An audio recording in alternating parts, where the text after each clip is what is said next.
Let's go. Welcome to Last Chance Q with myself, Coach JB and Sean Salisbury. We will not talk over the amateur or under the expert. It's not only the X's and O's, but it's about the Jimmies and Joes. And it's not just quarterbacks. We got all the positions, teaching, coaching, laughing, and joking. We're using football terminology so we can get through this faster than we don't want to use these long terms, Coach. We got quick verbiage to get to the point. Last Chance Q with the great legendary Sean Salisbury. Yes, sir. Welcome in to another edition, another install, another breakdown. Last Chance Q. Sean Salisbury and I dive into this Super Bowl 57, I believe it was. I'm not sure. I think it was. I don't really care what number the shit is. Sean will be joining us here shortly. This show is brought to you by CannadipsCBD.com. I just got a bunch of new shit in. You guys got to check it out. White Widow, Northern Lights, the cleanest, freshest dip you can make. Cherry pie. You got to check that out. You guys all like cherry pie. And then last but not least, Pineapple Express. I'm going to check that out tonight during the show. CannadipsCBD.com. Use the promo code CoachJB. All caps. Get you 20% off. Tell them I sent you. This is going to be one of for the ages. We're going to break down Patrick Mahomes on offense versus that Eagle defense. The defense that couldn't muster up one pick, one turnover, couldn't muster up one sack. Is it because of the sod god? We're going to break that down. We're going to get into the sod god and see what's up with him. And then we're going to get into the footing of that field. Did you guys know the sod god is a Kansas City Chief lifer? But I just listened to the Kelce brothers podcast before this show, and they kind of made light of it. They actually liked it. They wanted the adversity. The Kelces have an old school soul to them, though. It's a little different. They got a little old school in them, and I love it. I love the old school Kelce's soul. I love how they don't give a fuck. They don't make excuses. They show up to work. They don't miss games. They grind. Old school, man. Love the mom. Love the dad. Love the two podcasts. Love the show they do. It's a good one. I like it. Pound the like button. Subscribe. Become a member if you're not one. We got Bitch Made Cats in here already. Got to get rid of them. Shane Bailey's in the house. Bree Black, as always. Bree Black's a loyal mammal. I'm gonna tell you, Bree, birthday girl. So you know, shout out to Bree in the house. Give Bree a shout out. It's her birthday. You know, she's a loyal fan. If you're not a member of the Slap Nation Discord, make sure you head on over there and check it out. $2.99 a month. You can buy Starbucks. I just got some Starbucks, by the way. They should be a new sponsor. But head on over to Cannadips. Head on over to betonline.ag. Use the promo code BELIEVE, BLEAV. I'm just now making my bet on the Lakers game tonight. I'm doing the Lakers. I'm going to do Lakers playing the Pelicans. I'm going to take LeBron's got to play. You know why? Because the All-Star game's this weekend. And he ain't going to just be able to show up to the All-Star game and miss a bunch of games, and then they're going to talk shit.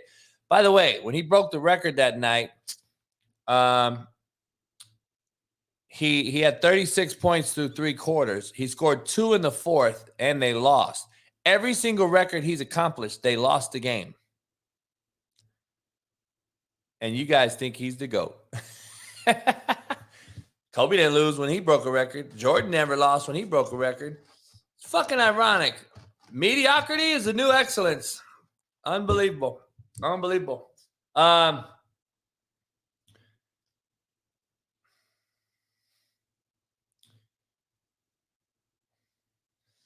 We're going to wait on Sean here in a minute. Come on in. We got this film. We got this Eagles front seven who couldn't muster up a sack. We got the Kansas City Chiefs offense, Andy Reid. Eric Bieniemy. Is Eric Bieniemy, is he going to land a job? I can't wait to ask Sean that. Can't wait to ask him about what he thinks of the Kelce brothers and them playing each other. And like I was saying, I've become very fond of the Kelce brothers. They got an old soul, man. Here we go. Sean just came in. We're going to bring Sean in. Sean's going to join us and the makes this thing go. Sean Salisbury makes this thing go. I'm just a slapdick. Sean makes this fucking thing go, not me. How you doing, brother? What's up, man? You good? Yeah, I just had to. My internet kept. It was scrap. What is it? It was like. Hey, it wasn't clear. If I had to get it fixed. So let me tell you just a little late getting it fixed. Today has been the worst day for running shows I've ever been a part of. Really? So you ran into it too, huh? My whole morning show was fucked. Yeah, what's crazy though, the weather's been just a little bit here, but it really didn't have anything to do with it. And all of a sudden, my phone starts, when you pull up a video, it starts scrubbing, where it just like keeps going. Yeah. And I pulled this up and I played, and it didn't show up the way I wanted, so that's why I'm a few minutes. So sorry about that, but yeah, I think you're like kids. I think you're just late to everything. You know what I mean? No. I grew up in a family. I'm not allowed to be late, brother. My dad. All the women in the house, they love Sean Salisbury. All the women in the house, they're going crazy right now. They're saying Sean's in the house. They love some Sean Salisbury now. God damn. Well, lucky me, brother. Lucky me. No, I don't disrespect people's time, but instead of texting you saying I'm coming in, you knew I was coming in. I had to get this thing ready, so. No, dude, I haven't been doing anything other than trying to wind down from all this shit. I went to Adam Sandler's comedy show Monday night. Yeah, and for the Super Bowl Sunday, and just getting back into, now we're gearing up for baseball and this postseason football and this draft. So I've just been that. Look at this soft fucking drink. Yeah, what is it, a vanilla shake? Hey, that's what you are. You're that guy who goes and gets coffee and I say, give me black coffee, and you say, no, I'll take if you want a milkshake, motherfucker, go to McDonald's, okay? Hey, man, I don't do Starbucks very often, but when I do, this is the only time I'll drink out of a straw, by the way. Only time I fucking put my lips around a round cylindrical object, I'll tell you that. Man, you need to go to your gyno appointment? What's going on, bro? No, I'm kidding. Hey, let me ask you something. What's up? So today I had a couple guests. Technology was fucked up. Missed on a couple guests this morning. Then my show went frozen and locked me out. There you go. Then my chair snapped on me. Well, you got a fat ass, dude. What's going on with you? I've lost 40 fucking pounds. I know you look like a male model right now. I am. They call me fucking Zoolander. Yeah, let me bite down on that inside. Let me check you out. Give me that look, man. Give me that jaw. So let me see that jawbone. There you go. Bite. There you go. That's blue steel. That is the blue steel move, isn't it? Is that who is that? What's my guy's name? Who's that actor? Ben Stiller. Yeah, Ben Stiller. That's right. Ben Stiller is unbelievable, man. Blue fucking steel. Yeah, you gotta suck those lips in. You know what it's like. Yeah, I don't suck lips in. You know it's like sucking those lips in. Get the fuck out of here. I don't suck fucking lips in. You motherfucker. Man, this is unbelievable, man. Hey, man, I haven't seen you in about a week. I know you've been bullshitting. Big old, sending out menus like you're like a red card. What was this, a post-Grammy Award dinner you were throwing? Shit. Unbelievable spread I put together. Let me tell you. How many people do you have show up for that damn thing? About 20. So, the vittles, dude, it was enough for me to think, get on a plane on Super Bowl morning and just fly my ass out there. You should have, but you handed that thing out like I walked into a 5-star. Hell yeah. Fat hoes I guess. Eat. Yeah, I'm sitting there thinking, damn, this guy got this. We got appetizers. He's damn near telling people what fork to use. He had one of those with like 8 forks.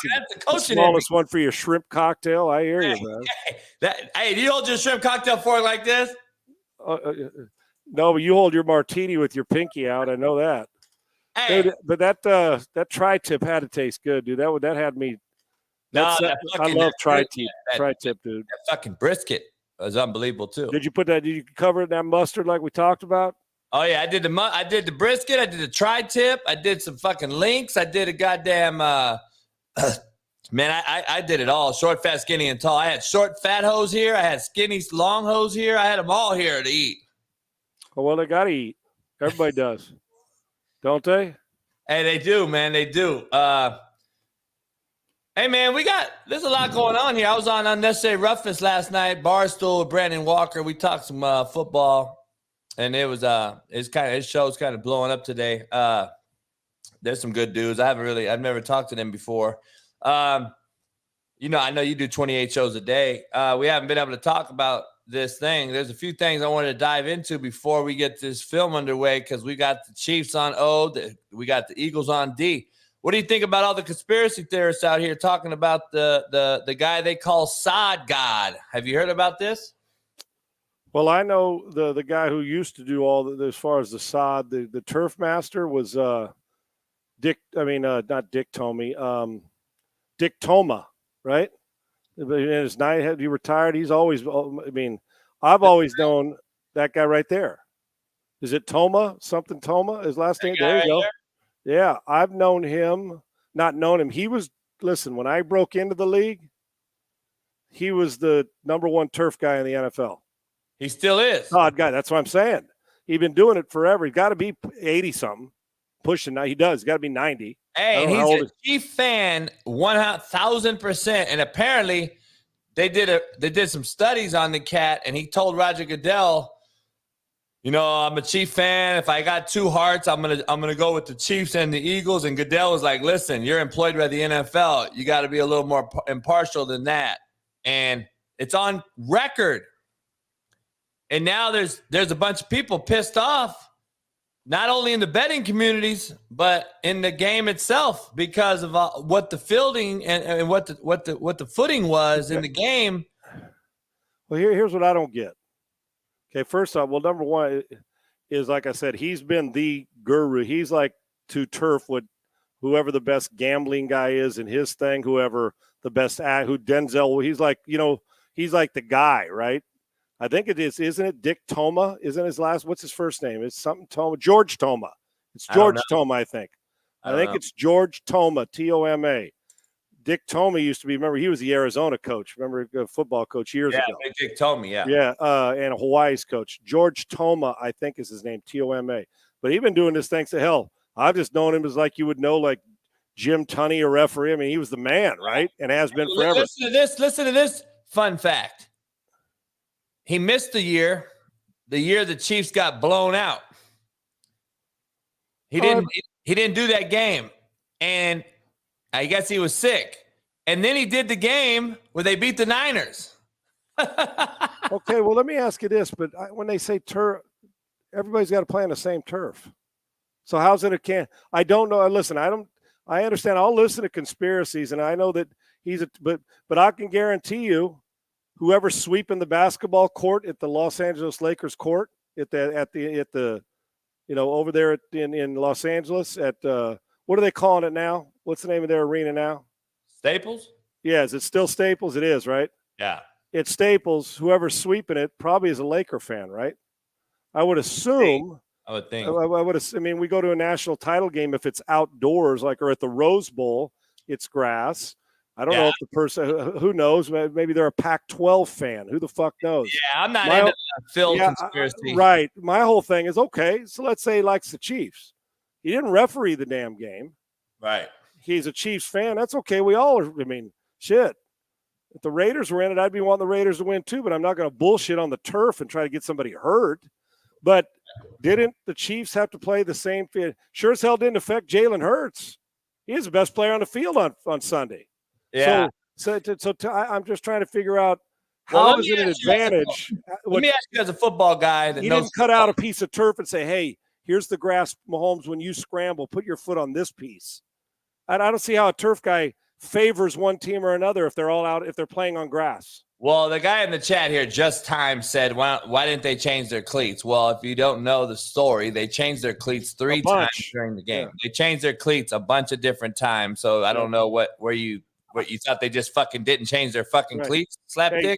They changed the cleats. Yeah, JB, I'm not saying that the turf wasn't in bad shape. I get how it slid. I think it's inexcusable at the NFL, regardless of who's a fan of who, 2 years they had this sod field and getting it ready, and it's inexcusable to have it ready and there's nobody playing on it, not to have it in perfect condition for the Super Bowl. That's the inexcusable part. Fuck the conspiracy theory. Exactly. That's inexcusable. $billion-dollar business. Yes. And athletes, and you expect the best from your players, your referees, your coaches. I can sure should expect the best when we don't get 2 years to get ready as players for this damn game. You get 2 weeks. Right. So, yeah, that part's inexcusable. But this conspiracy theory, I don't know how anybody can tell me that one team has an advantage over the other since they're both playing on the same shit. All right, I got 2 things for you. And I'm not into conspiracies. I just listened to the Kelce brothers podcast. If you haven't listened, I love them. I love both of those cats, man. I love them both. Jason's old school. Travis is a little younger with a little more swag. He's more of the hip-hop generation. Jason's a little older, backwoods, more of a center type that you expect him to play O-line, right? I just heard them both talk. Both of them just talked and said, we didn't give a fuck about the turf and the grass. We both had to play on it. We actually like the worst condition, the better for us. We like the adversity. That's what I loved hearing about from those 2 cats. Yeah, because they're not making excuses for shit. Exactly. Now let me give you this excuse. I'm not going to give it an excuse. I'm going to ask you what you think. You're a coach. You played the position. You played at the highest level for a long time. If I'm a coach and a competitor, and there is this inclination out there, if me and you are coaching this game and we're on the sideline and clearly see that my team that had 78 fucking sacks on the season couldn't muster up 1 sack, and I see my defensive edge rusher slip and fall 1,000,000 fucking times in this ball game, I would be pretty pissed. And you got to, as pass rushers, the number 1 issue, as we know, is what?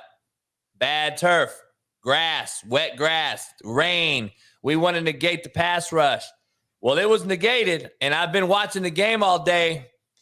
Sean, I'm going to tell you, these motherfuckers could not get up the football field, man. And do you put any weight to that? Do I believe that you need footing, that the best place to affect the defense is an edge rusher when he's on? Yeah, I do believe the turf, bad grass slows down a pass rush. There's no doubt. There's no. And Chris Jones didn't get anywhere near the quarterback either, did he? No, none of them did.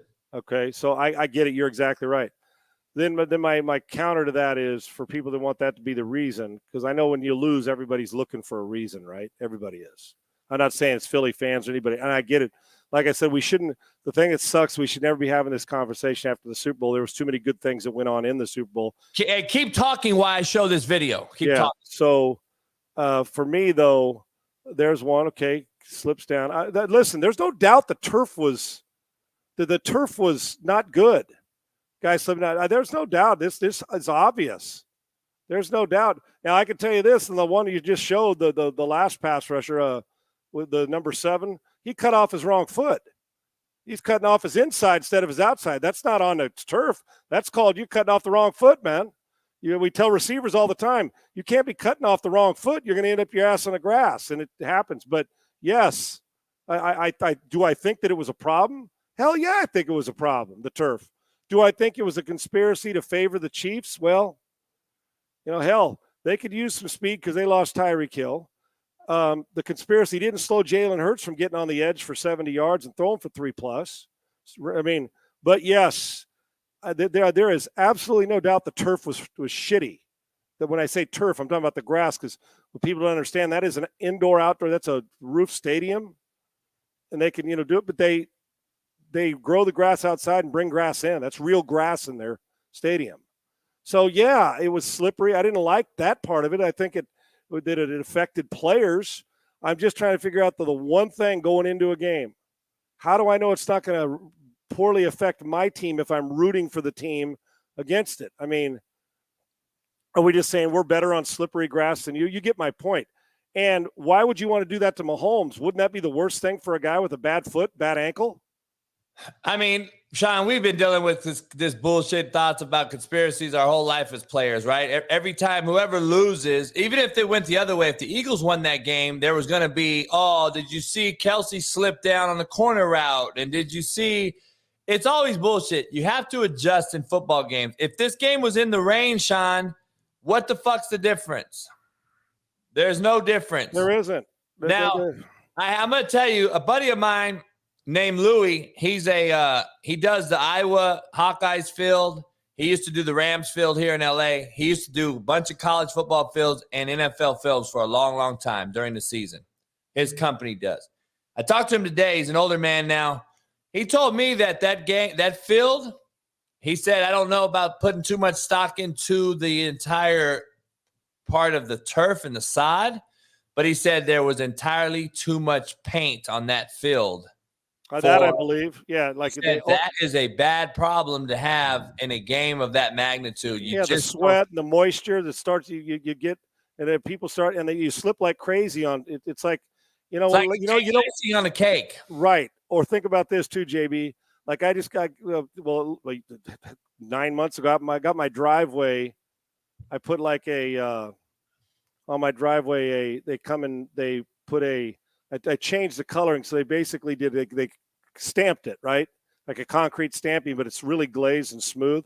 And when humidity hits and you go out there in the morning, I mean, if you're not careful, you'll slide and you'll be right on your ass until it starts. My dogs slip in my backyard all the time when I epoxy that bitch. So in truth, yeah, and that's what I did. There's some epoxy. Same thing with your garage floor, right? When you do that in your garage. I think we've probably given the conspiracy theory entirely too much time. But I get the argument, but I don't see how it favored one team over the other. If it screwed your edge rusher up, it screwed up Frank Clark and I didn't have a dog in this fight, dude. We were just picking games. It screws and Hurts handled it like a pro, and I love the Kelce's approach. So bottom line is one team's wearing a ring, one isn't, and there's going to be some offseason stuff. The Eagles losing 2 coordinators and 20 guys that are free agents, and Jalen Hurts is proven. And I know I probably like him a little more. I don't think there's no jury out on Jalen Hurts anymore, in my opinion. Jalen Hurts is going to get $50 million a year, and he's going to win a lot of games. He's not going to ever be the purest passer in the league, but he'll find ways to beat you. And you don't have to be the purest passer in the league to win championships. I was on Whitlock yesterday. He asked me that question, I want to pose it to you. I'm not too far off from you. I'm not a true believer quite yet because I just want to see him be more consistent. Here's my question to you, and I think you'll agree to at least the question. You may not agree to the answer. They got 10 unrestricted free agents that started in that football game yesterday. They got to sign this cat to a long-term deal. He wants a long-term deal. He's on the end of his rookie contract. They could either tag his ass or they can sign his ass, right? He's going into his 4th year, correct? He just finished his 3rd year. Okay. So, and remember, what people have to understand, you're like, well, that's 2 years early. No. It's only first-round quarterbacks that get the 5th year. He's not a first-round quarterback. So if you remember, he was taken in the 2nd round by the Eagles. So this is his walk year coming up. This is the last year of his rookie contract. Yeah, good point. So my question to you is, you're an owner, you're a GM, you're a coach for that matter. You got Jason Kelce could walk away from this thing. He could come back. You got 10 other starters in that game that are unrestricted. You know, when you go to the Super Bowl, cats want more money to come back. So do you think this kid Hurts in 3 or 4 years is only going to – let me ask you, is he going to be good enough to beat you and win you a Super Bowl with his arm? Because you know, as I know, Lamar Jackson's deteriorating with his feet in front of our very eyes. He's still elite. He's still a freak, but he's not going 90 anymore. He's going 70 now. Next year, he'll go 50. He's losing a step every single year because of just the rigor and the bang and the constant grind. Jalen Hurts has to be good enough with his arm and I'm asking Sean Salisbury as the owner of the Eagles right now. You got to say, okay, this guy can win me a Super Bowl with his arm because his feet fell us. Or are we banking on this cat to score 3 touchdowns a game in every playoff game going forward for 4 years to give him $200 million? I just can't go with that yet. I got to see him improve a little better with his arm consistently, there's just not going to be. You just lost your OC too, Sean, who made a run game for you. Now you got to replace him. I don't know if I'm there yet. I want to see him play another year, and I got to put all my eggs in one basket like it's done with all these other quarterbacks that have really bit him in the ass. Kyler Murray in Arizona, Lamar Jackson, Watson in Cleveland just bit them in the ass for at least the first year. Are they going to get an investment on their return? I don't know. The Eagles have a serious issue here because I believe they're waiting to see what Baltimore does. Yeah, both of them, regardless, if neither one of them sign long-term deals, both are getting franchised the next year. For now, it's this year. It's for Lamar. At the end of this year, it will be for Jalen Hurts. Here's how I feel: his arm sure looked good enough and consistent enough in this last game to do it. His touchdowns, short runs, and I know his running ability opens up things throwing. And I also have the do I ever think Jalen Hurts is going to be as pure in the pocket as Joe Burrow? No, I don't. But I don't think he has to. Now, you're right. Every year that goes by, I'm hoping that every year that goes by, the next coordinator, they get to a point of smart where they say 15 or 16 designed runs is not the way we want to do this. And I tell people all the time, if you're a smart runner and he scrambles out and goes makes a play, I took far more hits in the pocket than I ever did out of the pocket. Now, I'm not as elusive those guys, but learning how to run smarter, we're okay. I got 9 yards in the second quarter. I'm not going to take on a strong safety and a middle linebacker. I'll slide here and live to play another down unless it's 4th and 9. In the fourth quarter, we're down 6, and I got to run through somebody. The difference also between Lamar and him and Jalen Hurts, Lamar, and Kyler Murray, is this kid's a big, thick, lower-bodied kid.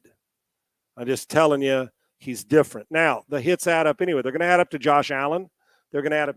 They're not going to be able to live for the next dozen years doing this. Now, you can start to wean yourself. You don't ever want to coach the running game out of him. Of course not.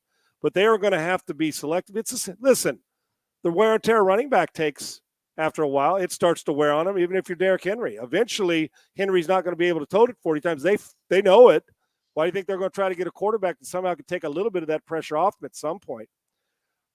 When I say I'm sold on Jalen Hurts, I'm not leasing right now. I would give him – he's going to get paid. Now, my thing is I'm not saying you, JB, but if there's people that, I want to see more. So if he repeats next year what he did this year and finishes second in the MVP, is that enough? Or is it going to say, he's still – I honestly don't ever want to get to the point. Do I think Jalen Hurts could line up and play the 49ers and Jimmy Garoppolo or Brock Purdy? And if neither team was running the ball, do I think he could make throw for throw with Garoppolo or Carr if Carr's in Tampa, 1-for-1 the entire game and beat them if both run games were shut down? His feet and the Tampa Bay Buccaneers run game or the Saints? I do. Do I think he could consistently do it 9 times out of 10 against the Burrow or Mahomes? No. But if Philadelphia played Kansas City 10 times, I believe Kansas City is going to lose half of those as well. And a lot of it will be due to Jalen Hurts. I saw him say what we want, and Mahomes is a hell of a player and had a good game. The best player on the field on Sunday was Jalen Hurts, period. And the offensive line who did a great job. Jalen Hurts was the very best football player in the Super Bowl on Sunday. Had they won the game, you're high on him. You're pretty high on him, huh? Well, I'm high on him because he wins. One thing that we got to – I'm not saying you, JB, where I get the argument is I really don't give a shit if a guy can snap back and rip. I watched Derek Carr do that for 4 years. 1,000 yard, 4,000 yard, 4,000, 4,000 yard. I'll guarantee you he ain't winning a Super Bowl for me. And I'm a Raider fan, and I love him. He's not. I'd take Hurts every day and twice on Sunday to lead my team in January over him. He's poised. One other thing he ain't going to do, he's not going to leave the study part out like Kyler Murray does. I can sure as shit tell you that. So at least how the talk is about Kyler Murray and the dysfunction there. So I'm high on him because I don't believe in this age of NFL we're playing now. And you know me, dude, I'm a straight drop back, put your foot in the ground and let it rip. I don't believe we're in the age now of this league. I always believe that if you can't throw it from the pocket, you're never winning a Super Bowl. And it's bore itself out. Guys who throw from that position win. And then they extend. Mahomes can extend Hurts. It starts here and expands. It doesn't start out here and then come back in here. Always starts there. You throw from the hula hoop in the pocket, and then if you can evade the rush, buy time, throw off schedule, buy time with your feet like Mahomes did with the longest play from scrimmage in the Kansas City Chiefs game on offense was 26 yards, and it was Mahomes running it. How many times? We never hear that when it comes to a Kansas City Chiefs. You can skin the cat more than one way. Now, back when I was playing JB, what we saw, do I like the prettiness of a guy dropping back and throwing it? He's not going to have to get into out-throw somebody 17 times a year. He's just not going to have to. But I tell you what, since the time I saw him, as a freshman at Alabama, his first game in person playing against Southern Cal to now, quantum leaps. You know how I feel. I've told you. I got to get better mechanics. If he'll get the ball out quick, there's some things that still need a fixing. But shit, how many Super Bowls Josh Allen been in? Herbert? I mean, we can go down a list. This dude's been starting 2 full years, just 2. Playoffs first year, Super Bowl next. Now, I know the question is, well, what if they lose a bunch of guys? Can he carry a team for 17 weeks on his back, running and throwing? And will he wear out? Yeah, JB, 20 carries a game, 15 carries a game. He's eventually going to open himself up to more injury, and it's no good to me paying a guy $50 million to stand on the sidelines. But if I was his coordinator, I got to be more judicious with how I get him on the edge and running, but be able to keep the threat there. That's why I'd go out, and if I was them, I'd draft Bijan Robinson with the 10th pick of this fucking draft. I'm letting the running back there now. He's a free agent. He can go. Miles Sanders. I'm going to let him go. Good player, Pro Bowler. The kid at Texas, and I usually don't subscribe to top 10 running backs. They got a luxury this year. You add him and you keep the nucleus of your offense, they're the best team in the NFC still. Why? Because they got the quarterback, and we don't know who San Francisco is going to play. I'll tell you right now, you trust Trey Lance or Jalen Hurts more? You know that answer, right? So as we go around the league, so I'm not sold on him as much as I am Mahomes or Burrow throwing it. I can tell you this, though, if you don't have him in your top 6 or 7 quarterbacks in the league, they're not watching the same game I'm watching. I didn't say 6 or 7 throwers. Right. But yes, sustaining. But JB, we've changed so much. I don't know how with this brand of football, the way we play it now of being a dual threat. So when you start inside, he's throwing better from the pocket and he escapes. Like I said, we're not going to have guys that just run for a living. That's what they do. They're not going to win a Super Bowl. We haven't seen it. Even Russ Wilson, when he won his Super Bowl, made some plays off play action from pocket and bootlegs. I'm talking about the guy who just runs, and once in a while throws. Steve Young was one of the great pocket passers we've ever had. Elway, all those guys. They threw there first and ran second.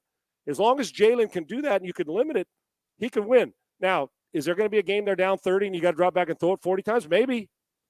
But I don't think you have to do that every week. And in the brand of football we're playing now, with the way it's changed, the days of, unless you are super like Burrow, and he's still got movement, the days of a guy who drops back 3 steps, 5 steps, 7 steps, takes a hitch and throws it, and that's all he can do, those days are damn near over, man.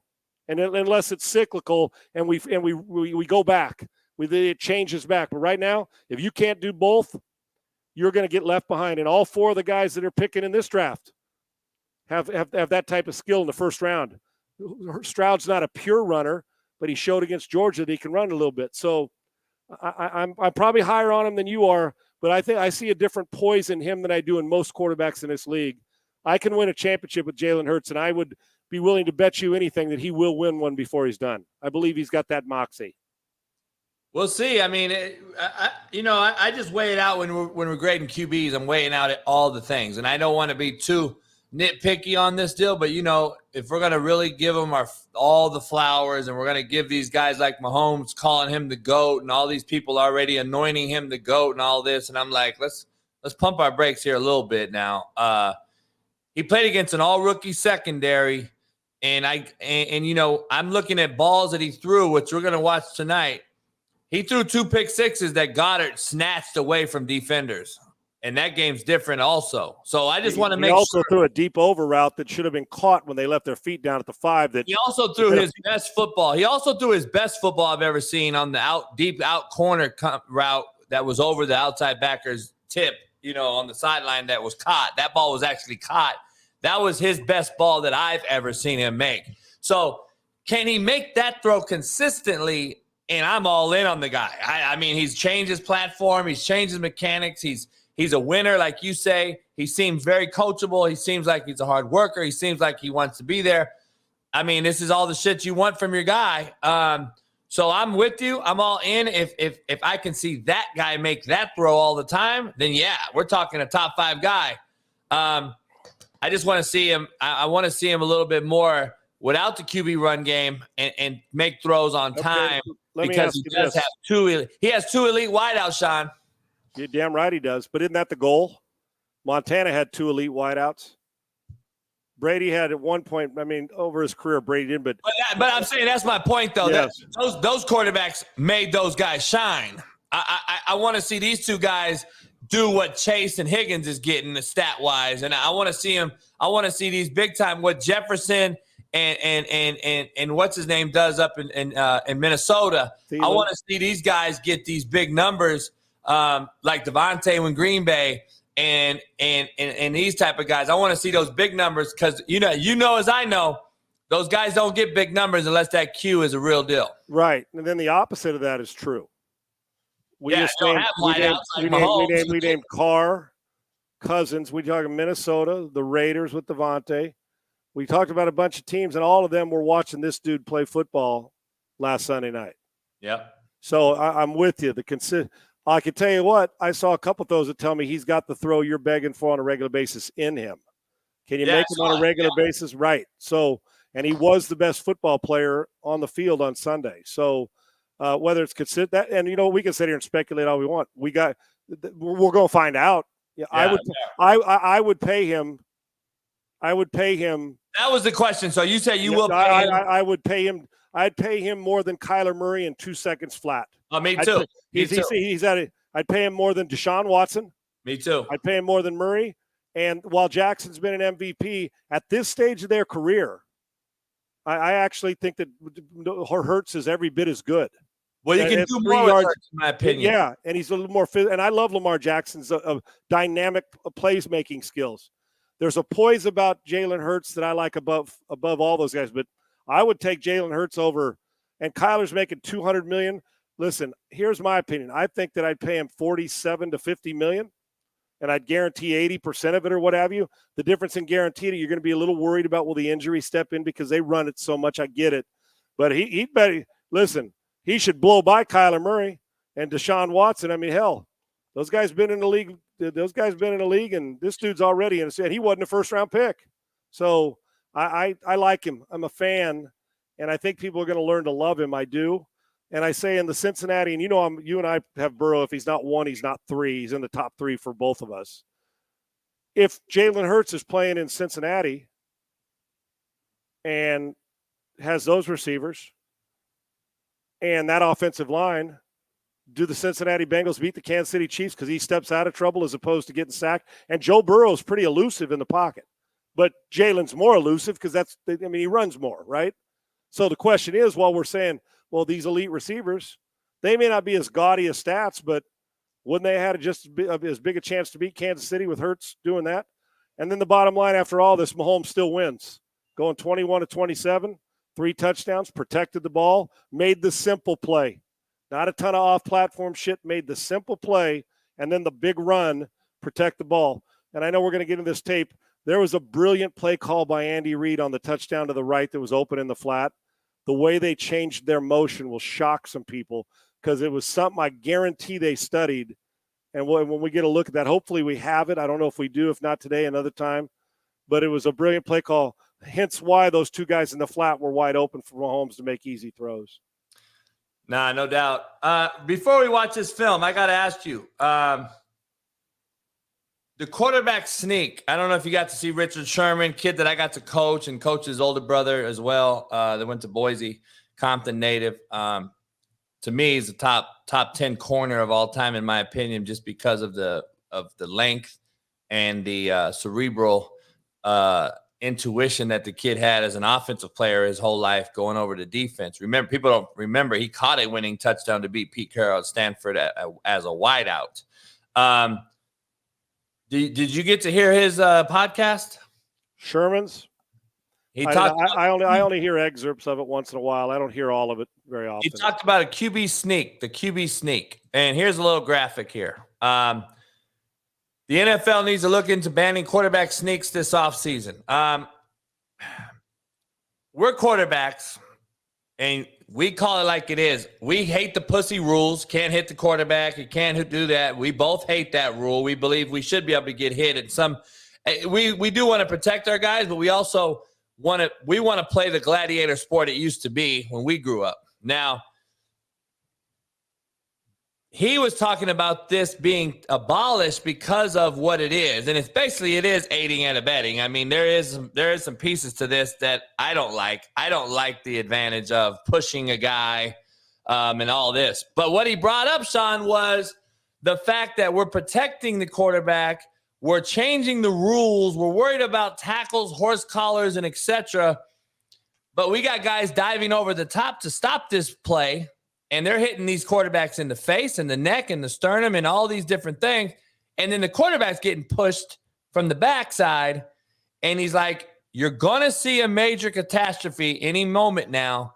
And you're allowing 3 or 4 guys. Not only do we allow it, Sean, we allow motion. We get motion a guy full speed and he just fucking pushes him in the back. I mean, to me, it's kind of pussy. I'm not really a fan of it. What do you think?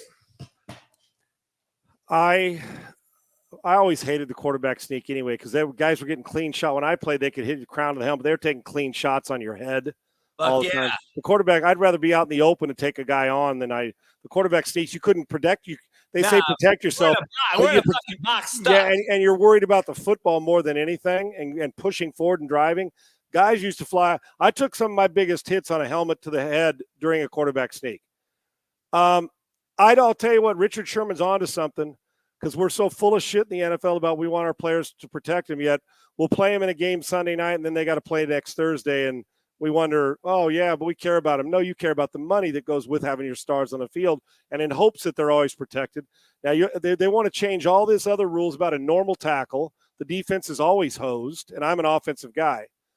I'm telling you what is going to happen is you're going to get resistance on the inside, and you're going to get, irresistible force, immovable object type of thing. And you're going to get a tight end and a fullback and a lineman who lines up in the backfield, pushing him from behind. His knees are going to go on the ground. Somebody's going to push him back, and his leg's going to shred, or both of them. Or your back. I'm just telling you, it's going to happen. Or your back. Right, the lower back, the lower lumbar situation, and you're going to have to be a yoga expert to do it. Because we just assume because what is the defense going to do to counter that? They're going to start putting jumbo personnel in on defense on shit like this. They're big defense, and they're going to come and do the same thing while their linebackers pushing, their defensive tackles pushing, and you got 2 340-pounders back to back. And so basically it's a tug of war. And at some point in time, the quarterback's going to lose footing. The guy blocking for him is going to lose his footing, fall down. He's going to fall back. His back's going to get bent backwards. An ankle's going to get underneath there. Basically, you're saying, dude, you're getting pushed on both sides, pulled and pushed. At some point, you're going to suffocate your ass, and I don't mean literally. And something's going to, Richard Sherman's right. I don't know why we decided to do this. Now, listen, it works, and there's nobody better at it than the Philadelphia Eagles, as we witnessed.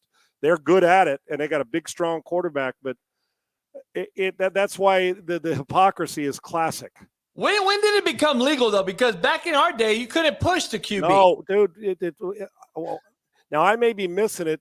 It feels like it's the last 5 or so years to me. And we stopped guys from jumping over PAT, right. PAT and PAT block. You can't jump on the fucking over the center. Right. No, you can't. That's what's weird about it. The own guy's pushing. It's a bad combo of somebody trying to hit you as hard as they can, and you got big fellas pushing you from behind, regardless of how big a quarterback you are. Hell, we can't even line up over the long snapper when we're kicking field goals anymore. That's what I'm saying. And so Richard Sherman's on to something, whether they outlaw it or not, but please spare me not you, but well, we care about our quarterback. Well, you don't care about that guy on a 4th and a half a yard. Now, it looks good when you're the team getting it, but at some point in time, that quarterback's coming out of there. I'm just telling you, dude. I am just telling you. Let me go further. All the guys in the crowd here, ban the quarterback sneak. What the fuck? Well, it's not a quarterback sneak. That's what you don't understand. No, it's a rugby scrum is what it is. It's a fucking clear advantage on one side or the other that is going to end up fucking somebody over. And I'm just telling you right now, this is not a quarterback sneak anymore. This is a complete, by rule and definition, Sean, NFL rule book and definition. What is a penalty or a flag? It is a distinct advantage over another player, causing them harm, or a distinct advantage over a player to either impede a catch, a tackle, or a score. So this is, to me, a clear advantage over a defender, is it not? Yeah, and you know what else comes into play? We're saying we don't want anybody that's exposed, meaning, can't protect themselves, and or an unprotected receiver to take a hit, right? But in truth, while you think you're protecting the quarterback by pushing him from behind, and trust me, I've been in the quarterback sneak situation, you're not protecting him by pushing behind. You're working to get a first down. There ain't anybody going to sprint behind the offensive line and come back and hit him from behind as a defender because you're late to the party. But imagine, I listen, all you got to do is if we were all together and we had an in-studio audience, I'd say, okay, let's pop over here to the water cooler. I don't need all 22. Just give me 8 on each side, 16 cats. And here's what we're going to do. And at the snap of the ball, and I'm the biggest guy in a room and somebody else, and we're going to push the quarterback from behind while we got an irresistible force, and we're the immovable object. And all of a sudden I slip and go down, and I hit him in his lower back, and it knocks his knees out from under him, and he falls back. And I know people are going to say, well, Sean, how often does that happen? I can just tell you, quarterback sneaks suck for the quarterback. They always have. And it only takes one to lose on those quarterbacks, and we're doing it a lot. So your Trojans beat Notre Dame already. I was at the game. I was in person at the game on the Bush Push. I was there. And that kind of got the conversation. That was still illegal at that time. And yes. They didn't call it. Right. So I don't know. JB, I may be late. Maybe it's 15 years. I don't know how long. I just can't remember as many times over the last 2 or 3 years. I don't remember 8 years ago us talking about Peyton Manning getting pushed into the line of scrimmage. Maybe I'm crazy. You know what I mean? Let me ask you this. Can I line up at safety at 12 yards and time the snap and fucking blow the center up full go? I guess you could. I'm talking about on a special team. Oh, no. You can't touch him. I mean, what's the difference? You can't touch him on a punt. You can't touch him on an extra point. I'm just saying that should be allowed then, in my opinion, if the offense can do this. Of course. And it's not even just the rule of being able to get an advantage on the first down. You really are putting your quarterback in harm's way. I'm just telling you are. So, hey, Sean, let me ask you something. You just broke it down. I'm pushing you. I got Travis Kelce and my fucking backup left guard I put in the game at fullback to push me. And then Fletcher Cox blows my center up, just so be it. And I get hit in the back knee because I slip in the Super Bowl with 1,000 gallons of paint on the field. And Kelce comes in high and hits you in the chest. Hits me in my neck and snaps my fucking back in half. What happens then? Yeah. Just picture a power clean and you can't hold the weight on the way up and it falls back behind your head. That's about where you're – and a dude's sitting there about to run you over. Listen, and you and I are anything but soft. Fuck, I think we have too many rules to protect football players. I do. I'm just going by the way the NFL's telling us they want to protect players. And why the hell are you allowing this to happen? Yeah, it's all bullshit. Yeah. So forget the advantage is one thing too, JB. You're exactly right. It's the quarterback. We see it so many times, so often. And like I said, I think we got too many rules to protect players. It's a physical game. Shit happens. I don't want anybody to get hurt. But unfortunately, when you play tackle football in the park with your buddies or in pro football, guys get hurt. This, to me, promotes an injury. We're just fortunate it hasn't been hurt that way yet. I'll guarantee you, how some quarterbacks come off the field wincing, but we don't, they get that little wince. I can guarantee you, everybody thinks, oh, it's clean, it's easy, no problem for the quarterback. I got news for you. It's no fun, as I've said before. And that was when you had to do it without a push. Now it's push. And those guys can't hear you when you say, okay, first down. They're going to push until that whistle blows 3 times in their ear. So Hey, before we move on, Richard Sherman's onto something. Yeah. You and I fucking we don't shut the fuck up. So we're already almost an hour into this fucking thing. We haven't even shown a snap. Let me ask you something. You're a baseball guy. I'm not. I like it. I like it in October. What in the fuck is this? Is this real shit? I think the bases are 3 inches larger on each side. I ripped this today.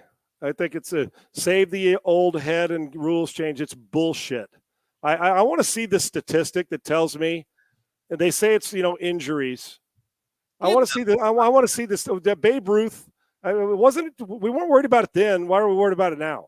It's been, if we're going to change things, why? I understand if you want to change, get the pitcher on the mound and quit jacking around with the rosin bag and get your ass on the mound and pitch. Pitch clock, I'm all for. Or the Nomar Garciaparra, who I loved. I'm a Red Sox guy. In and out of the freaking batter's box, adjusting your batting gloves for 40 seconds. Get your bitch ass in the – I'm not calling him a bitch. I'm calling whoever. If it was me, get my bitch ass in the batter's box and fix those batting gloves and get up and put a clock on them too. I mean, we've gotten to the point. Do you realize you can't even – if you throw the ball over to first base twice because Ricky Henderson's there, do you realize you can't throw it a third time? I'm just trying to figure out, though. Yeah. Is that not the strategy of this game that we've been watching for 100,000 years? Like, isn't it like, let's play cat and mouse with you? If you want your shot, go ahead. Yes, and they want to encourage more stealing, they say, like in the minors. Well, let me just tell you, first of all, and save the injuries, a bigger bag, there's more space to land on. Do you know how many times the guy gets jumped up when the guy comes off first base and lands on him, that he actually literally gets stepped on his ankle? How many times a year it's going to happen? Not very many. So please save this, the injury stuff. And if you're coming at me about injuries in baseball, the fuck out of here. Okay? I'm going to tell you right now, Sean, I say within 10 years, all 4 bases are going to be home plate bases in the ground. Yeah, but how do you slide and hold on to the bag? You're not going to. It's going to be electronic. You're going to have a fucking electronic goddamn thing that you touched it or you stayed on it. Watch. It's going to, because I don't understand the safer thing. If a base is off the ground, how many bad catastrophic ankles have we seen snapped? That's the deal. You're going to get more injuries sliding into the base of the bag than you are going by it and the guy steps on it. And listen, if you go by it and you hit it on an angle and you twist your ankle a little bit, the worst ones come when you jam your hands into the bag or jam your foot into the bag. But the size of the bag just gives you more place to jam it, okay? And then you tell me, well, we want to speed up games. Come again? You gave me bigger bases for more offense. Hell, you're going to be able to lead off first base by 45 feet and still have your left foot on the friggin' bag, okay? Halfway to first base, or to second base. So wait a minute. Do you know the average baseball game was like 3 hours and 3 minutes last year? Yeah. Okay, you want to speed up. Do you really give a shit if you go to a game in truth, JB? If it's 3 hours and 3 minutes or 3 hours, 1 minute and 30 seconds? Truth. Not if I'm at the game now. Right, you're not going to go to 3 hours. It's not going to get down to 2 hours and 27 minutes because we changed the size of a bag. And here's another thing. You say you want to speed it up. What do larger bases encourage? More steals, more. What do else they encourage? You get to the base quicker. There's more room for you to be safe, right? Because your hand's going to touch sooner with 3 more inches coming to you. Can I get a 42-inch bat now then? Right, exactly. And put pine tar up around the barrel so I can use that too. And then, so you're promoting more offense. What do longer innings mean? More time. What does more time mean? More runs. And if more runs or longer innings. And then by the time, so what, you maybe add 30 seconds. The thought that we're changing the intent, it's a friggin' clown show. If you're like, well, you know what, let's just do this. I got a great idea. Sean, it's everywhere. It's football, baseball, basketball, everything's changing. We started with this horse show. Oh, it's COVID. My favorite. Hey, listen, we're going to put a runner on second in extra innings during COVID so the game doesn't linger on. We want to get an advantage. The guy never has to earn it. And we're still going to do that now, pass this as if this is – you get a free runner. Guy's pitching a gem, but I'm going to give you a free runner at second base, which I think the rule's horse shit too. But we did that during COVID. Well, we want to be safer because, apparently the virus knew it was 7 o'clock and 10:30 at night because, we had to do that. But now that we got that nonsense out of the way, we're still putting runners on second in extra innings and giving up a free go of it because a $40 million player can't play an extra hour because he might be tired for his 3 o'clock wake-up call the next day for a 7 o'clock game. I'm not saying this is on the players, but sports change rules just to change them. They do. They change rules just to change them. We didn't need a bigger bag. It makes it look like the Ringling Brothers and Barnum and Bailey circus. It is awful. It's no need. And can we just keep something? It's not old head. It's not, oh, you're a boomer. No. If you're telling me that the only reason you're doing it, you want more runs so the average fan who doesn't watch is going to watch more because there's more runs, I'll buy into that a little bit, but the average fan's not going to sustain you. It's the baseball fan that is. Hey, Sean, we're going to wait. We're going to take 7 minutes, though, of this game you want to speed up to pat down the pitcher after the game, after the inning, to make sure he don't have no fucking what is he going to have on him? Some cum, some snot, some fucking piss? Yeah, you know what? You can sell me on certain rule changes. Let's get up and pitch and not stand in the batter's box forever. I get that. But to change the bases, I've felt baseball in 1975 with the Big Red Machine was pretty good when they had normal bases. I thought it was pretty good last year when Aaron Judge won the MVP and guys were winning. The Astros win the World Series. I don't have any idea why it doesn't even. It makes me look like are we really like we're experimenting with like you know how when you have minor league baseball they do all the fun things with them. What's next? We're gonna have a mascot run the bases for you. The fuck out of here. I love baseball. I cannot stand this new look of the bases. I cannot stand it. Oh, it's fucking feminine, man. All right, Sean, here we go. We got the Chiefs on offense, the Eagles on defense. I got a stat for you. 38% of the football plays ran, the Eagles slipped or fell on defense. All right? We're not going to use the excuse of the field. We're going to break down the true science of the game. Sean already pointed out, some of these defensive ends are rushing up the field on their inside foot. Some of these guys are pass setting incorrectly. Orlando Brown Jr. fucking dominated the line of scrimmage on offense, and Andy Reid flat out schemed an inexperienced defensive coordinator, and I'm going to break that down for you right here. Sean and I are going to disappear from the screen, and you'll be able to hear us both. Sean, you're good? Yep. All right, here we go. We got the Eagles went right down and scored, Sean, and it looked like, holy shit, this could be an ugly one. This guy, number 15, is pretty good, though, to bring you back into it, isn't he? Not bad. Yeah, so we get a diamond front here, which is a diamond front, meaning it's a 5-man down lineman and a linebacker in the box, all right? I call it a diamond box. And we said last week, JB, and over the last weeks, that this is what you were going to see. And that's what we said. Yeah, you said 5. We're going to get this and a wide 9 at the top and get after the quarterback. See if you can get a little pressure on him. And, Sean, I want to break this down because I got to show a little bit of this on my show this morning before my shit froze up. I want to break this down real quick. So I want you to understand this as a coach, and I want you to understand as an offensive coach like myself. I want to let this be known out here. The 2-5 wide 9 techniques out here, these guys, they're in 2-point stance 1,000% of the game, every game. So Andy Reid took this into consideration. Him and Bieniemy went in and game planned this and said, all right, Sean, as you know, as I know, a lot of the novice fans may not know, if I'm in a 2-point stance, that means there's 2 things I can do. I can speed rush off the edge, which they do, or I can drop into coverage. But I cannot do multiple things like these guys can with their hand in the ground. That means they can run a line game, they can run a stunt, they can run multiple different things inside. These 2 cats out here, this is all they can do. And Andy Reid took full advantage of these 2 outside rush guys, knowing they're either going to drop or come up the edge. And with a light box, knowing that these linebackers right here all game long and the safeties were 5, 6, 7 yards deep, there was no concern for a lot of pressure. They did not blitz the house a lot. They didn't do a lot of things. They played coverage, which we said that's going to get killed if they don't mug Travis Kelce at the line of scrimmage. And the Eagles were so badly outcoached, and it was a bad look for a guy who just got his first head coaching job and a guy that got bypassed in Eric Bieniemy. That's a whole nother show. Sean and I will touch on that later. But I just wanted to tell you about the outside rush guys and how Andy Reid took full advantage of it. Yeah, where's Kelce? Will you show them real quick? He's right here on the edge here. How many guys are over him, JB? Let me. Nobody. That pass rusher's coming regardless. That's Travis Kelce in blue. Yeah, there's Kelce. The guy at the top's not covering him. He's rushing. So if Kelce's getting, look at this. Nobody touches him.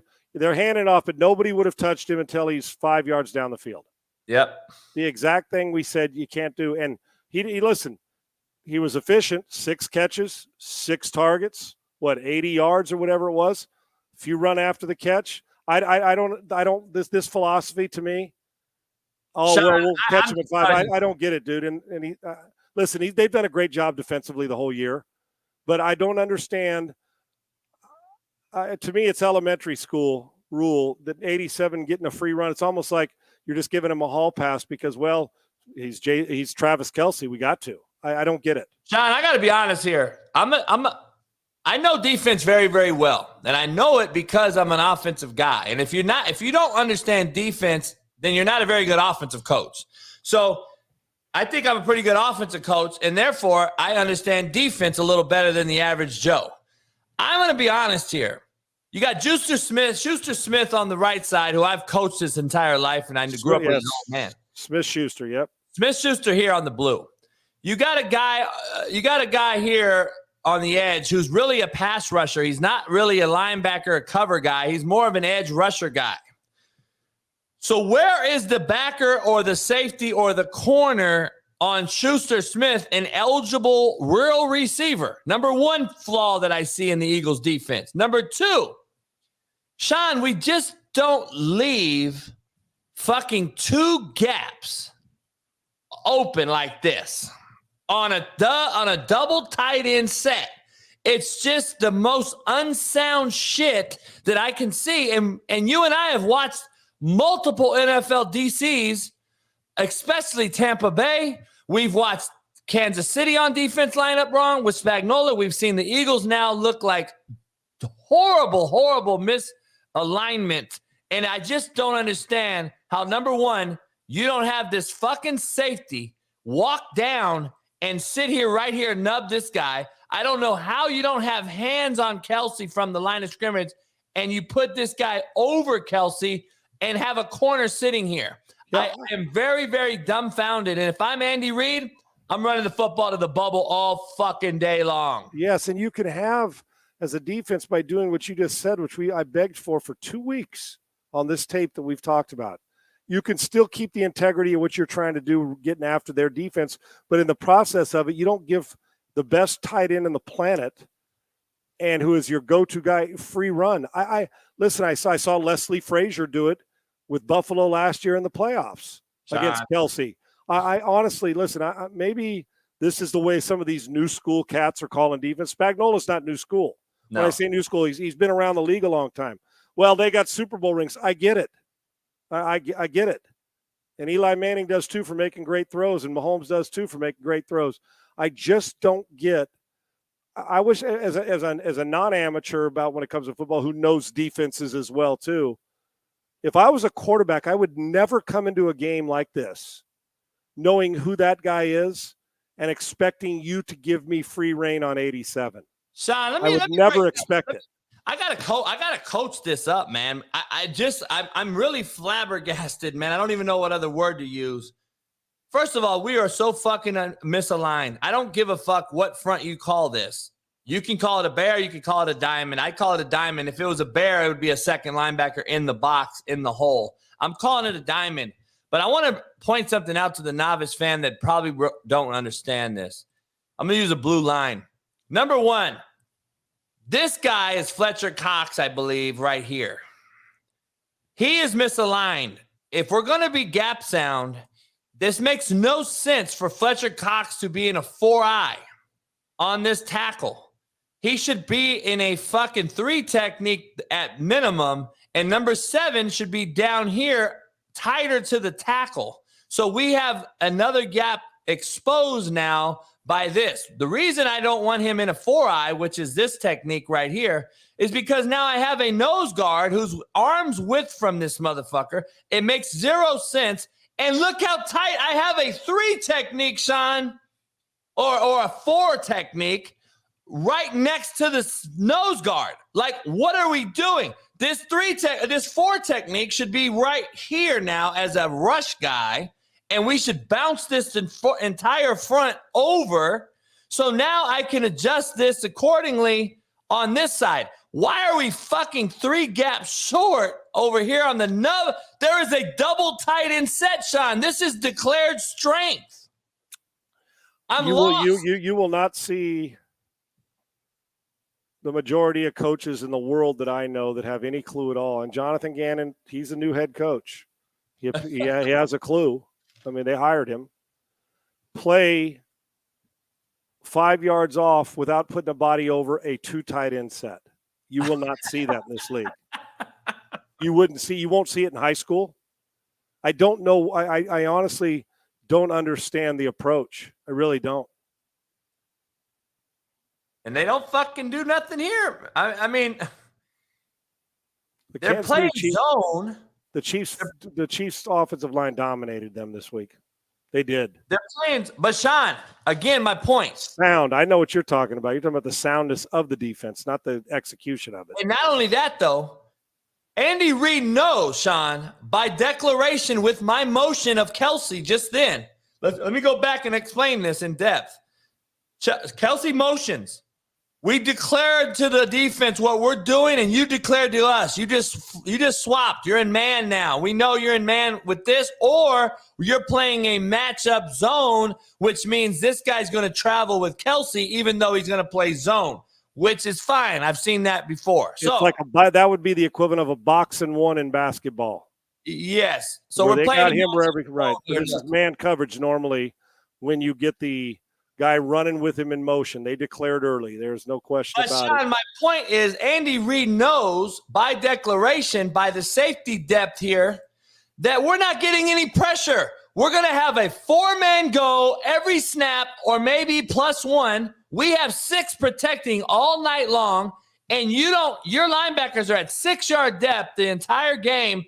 And you can't run games from here. You can't do anything twist-wise with this fucking. Even if you blitz them, they're not going to get there in time before the ball comes out. That's what I'm saying. So I'm confused. Andy Reid knows this, and he is playing checkers while you're playing chess. And it's like, dude, chess while they're playing checkers. That's exactly right. And checkers, and I'm like, dude, what are we doing? This is unbelievable, Sean. Like, this is for a defense that has this many dudes on it.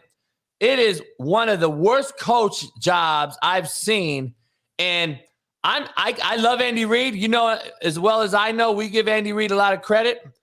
But I'm gonna tell you, when you line up this fucked up and this bad, and we continue to see it week in and week out, I am totally convinced, Sean, that the NFL hires who they know, not what they know.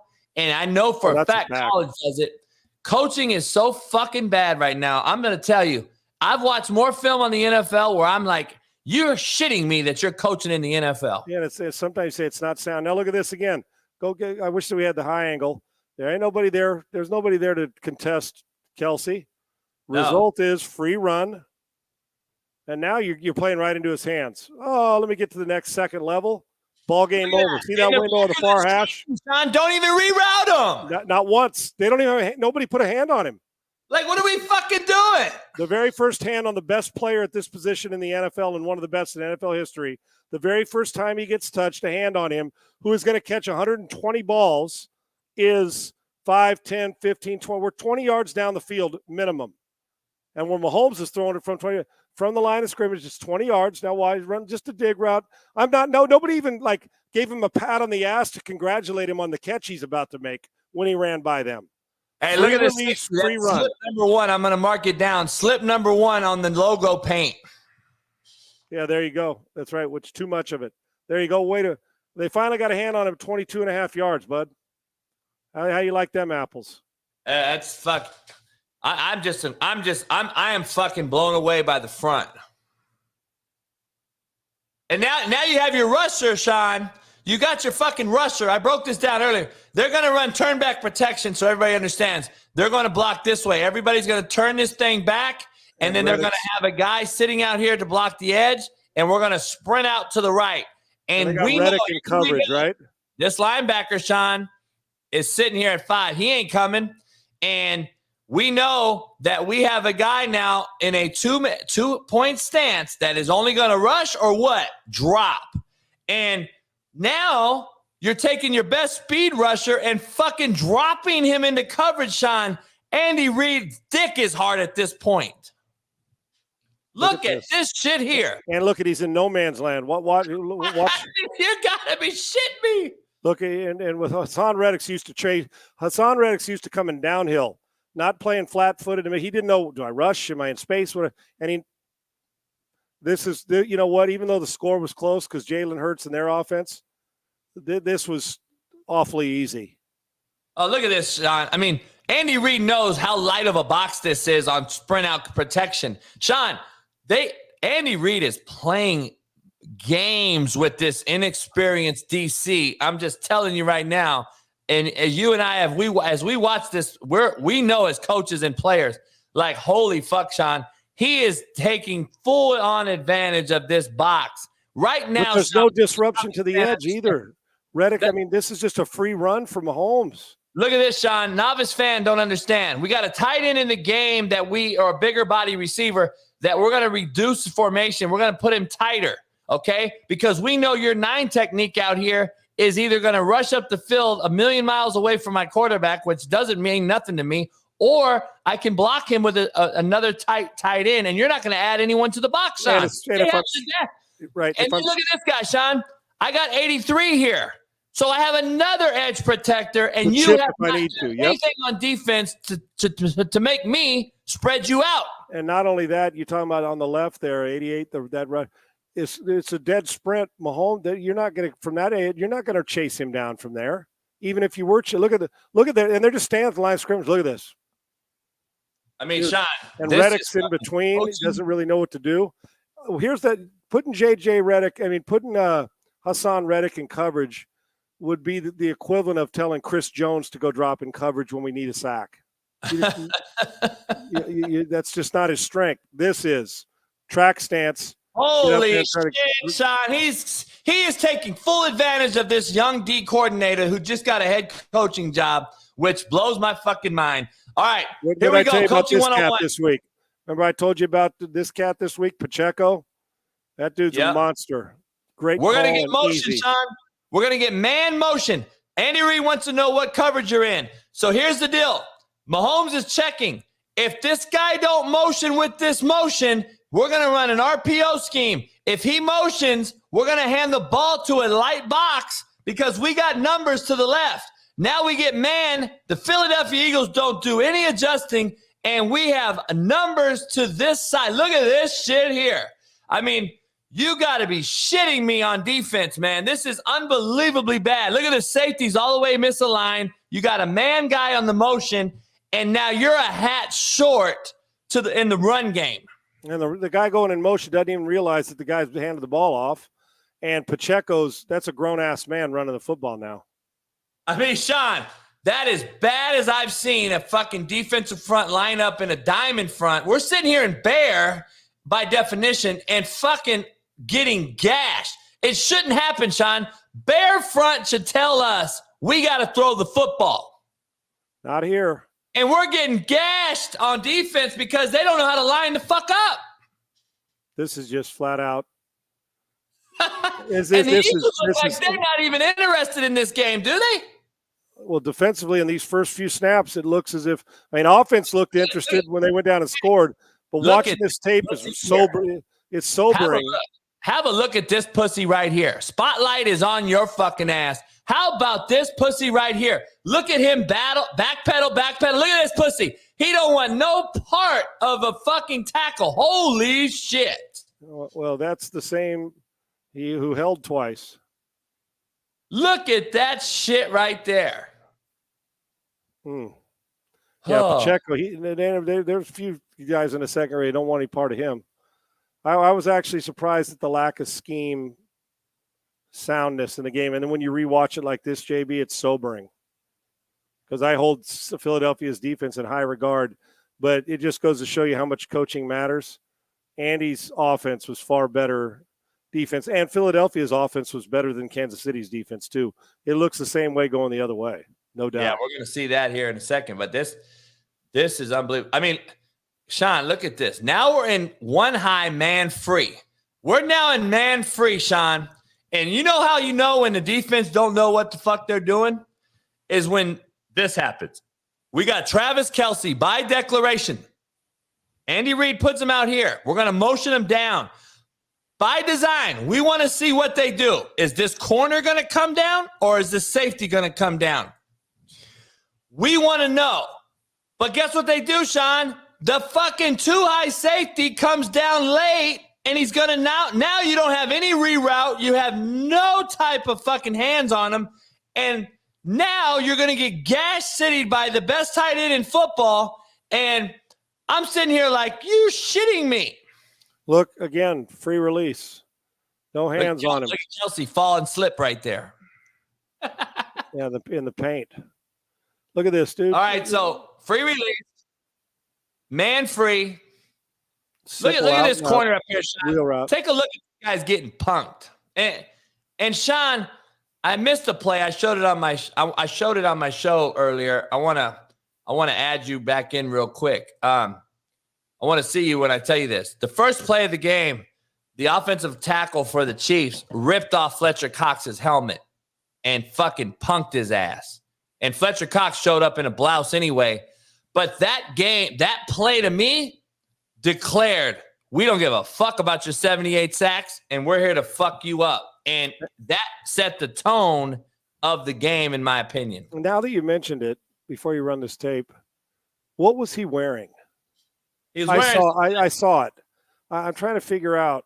Yeah. He had the jacket clasped at the sides right over here, the sport coat or whatever you wanted to call it, clasped at the side like.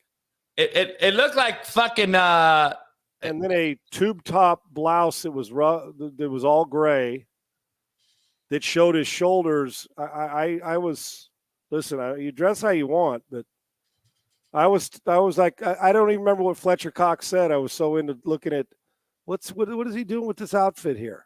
And then Juju walked in with a dress on. I don't know, but here we go. Hey, fashion! It's Fashion Week this week in New York, so there you go, bud. Yeah, I was just, I was asked. That's why you brought it up. I'm like, I forgot about that. Fletcher Cox had a different looking top on that I would normally see the guy wear with a suit. So. And look at 65. Give it to his fucking ass. 65's punching him right in his fucking face. Look at that. Bam. Yep. They didn't give a rat's ass, man. And by the way, that's a penalty, but fuck it. Yeah. Right. Didn't call it. Clean pocket. Little drop shot for a touchdown. Too easy. Too easy. Both offenses had it too easy on the first drive. What was Fletcher Cox wearing again there? Did you see that? I was just curious about that suit. He's wearing something that Prince would have wore. But Prince, but Prince, he weighs 350. I mean, you gotta be shitting me, man. I'm not the fashion police or the fashion connoisseur, but I was, I didn't quite. The look was like, Sean, what did he say in the interview? Hell, I don't know. I was trying to figure out the outfit, but that's just me. I mean, I'm just shocked. I'm really shocked at this deal. They got manhandled, man. They did. The Chiefs' offensive line was the MVP of the game.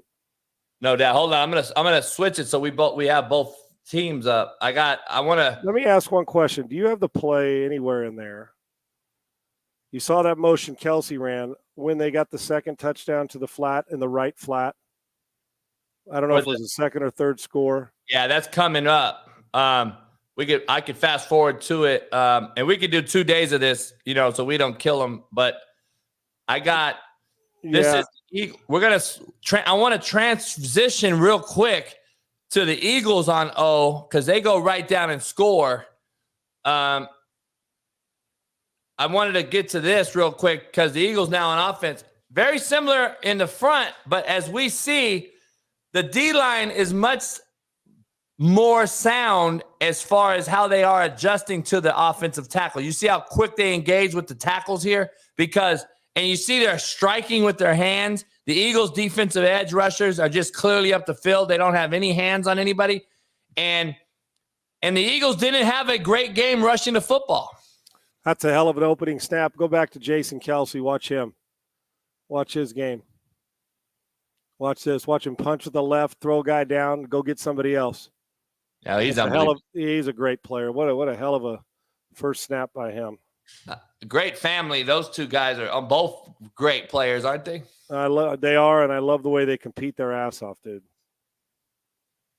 I think, to be honest, if you're coaching offensive line here, his right guard is uncovered in what we call covered, uncovered rules here on a zone play. Yep. His right guard's covered.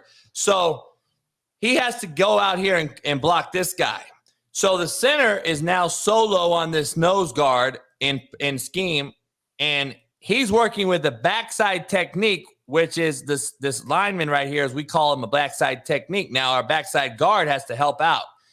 Kelce, I think, is pissed off that he doesn't get his hat on this side of the nose. And which is what he wants to do. He wants to get it play side. He beats him across face, and Kelce don't like that shit. So he got him to the ground, then went and got himself got him a little more love, get a little chip in. Yeah, we want to get that hat on we want to get that hat on his upfield shoulder here.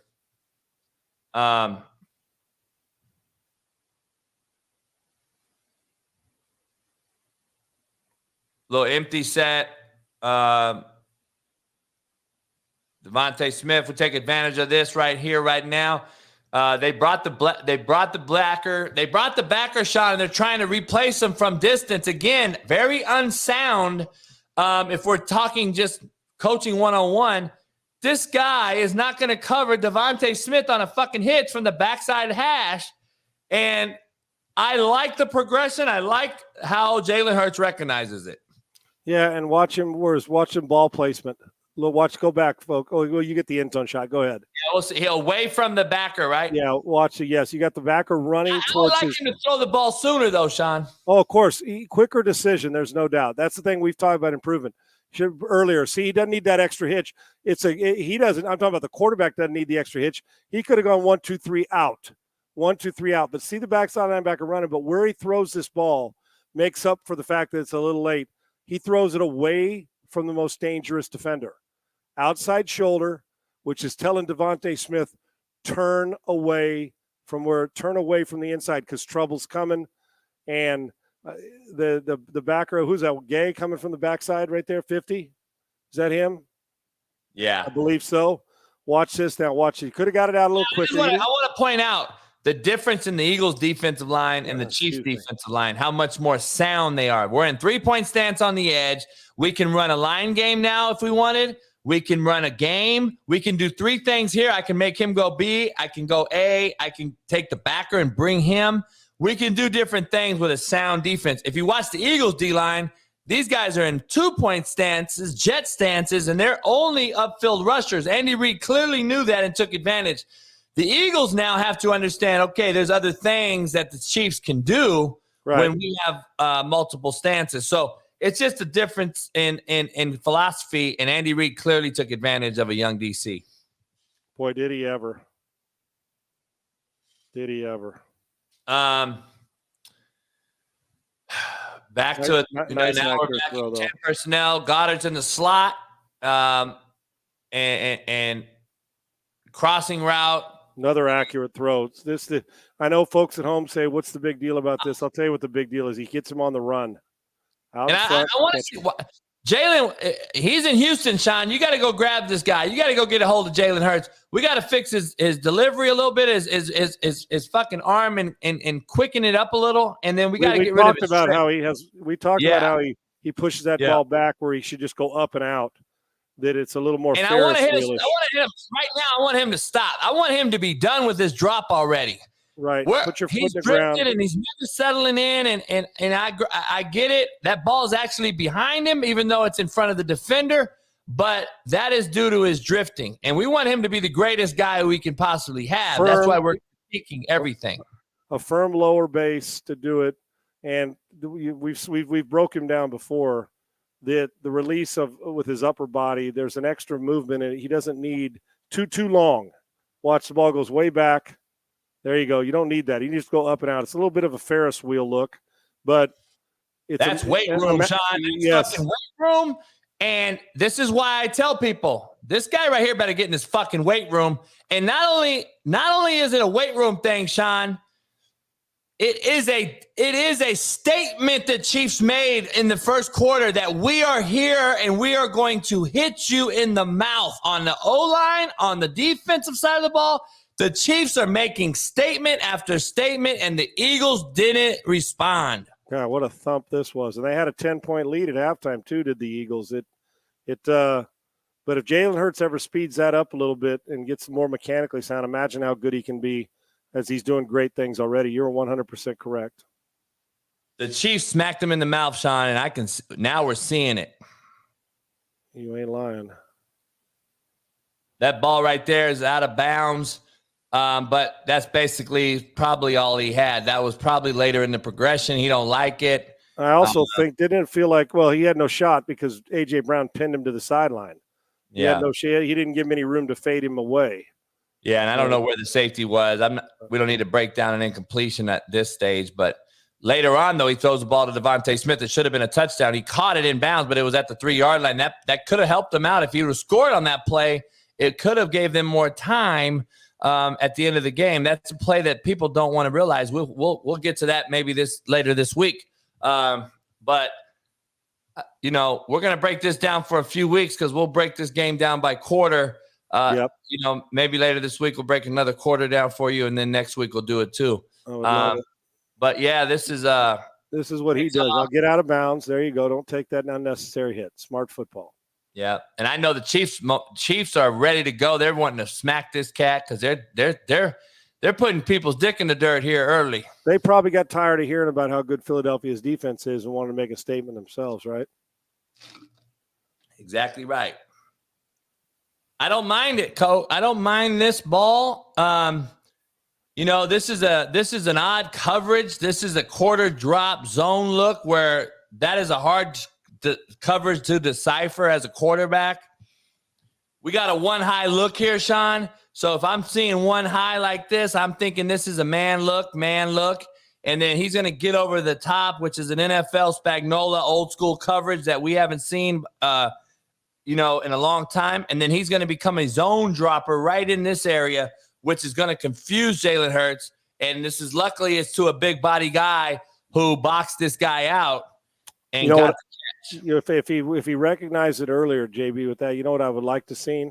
I would have liked to seen him ball come out early, but almost turn it into a comeback from the inside slot where he brings him down the stem a little more. See how he's flattened when Goddard comes out of this. Freeze. If I could get him working back towards the top of the zero, even if he doesn't get there towards that, that's where I'd like to get him working in Jalen. But if you anticipate and throw him, but that is a tough read and a very accurate throw to protect him with the football. If he holds it another split second, that ball gets broken up. So he took an extra hitch trying to figure it out, but makes a good, accurate throw. Good for him. Yeah. Goddard saved him a few times this game. Sure did. Good player, underrated football player. He is. I don't call that a save right there, but here we go. A little double option look. This a little double or a little double. Yeah, I believe it's double RPO. He has the option here. He can give the football based on the DN, so it's a triple option look. He could throw the stick route right here or the flat route right there. He has triple option, or he can run.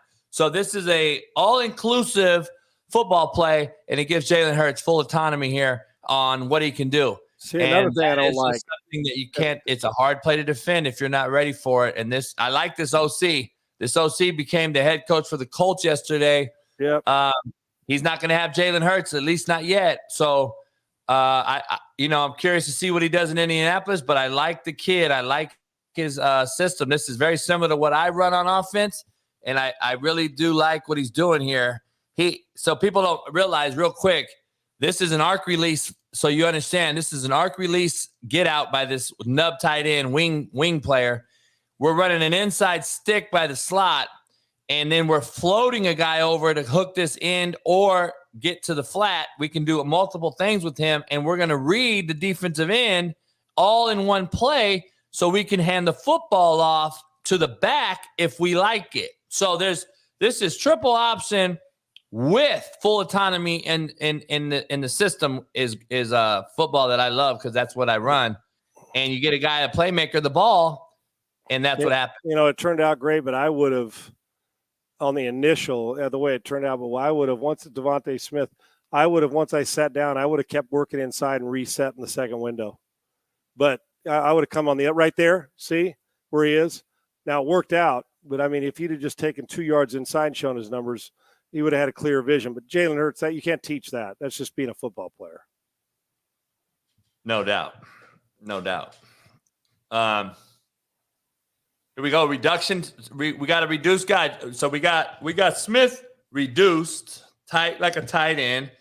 We got reduction, Goddard. We got double tight end set over here, a tight bunt set.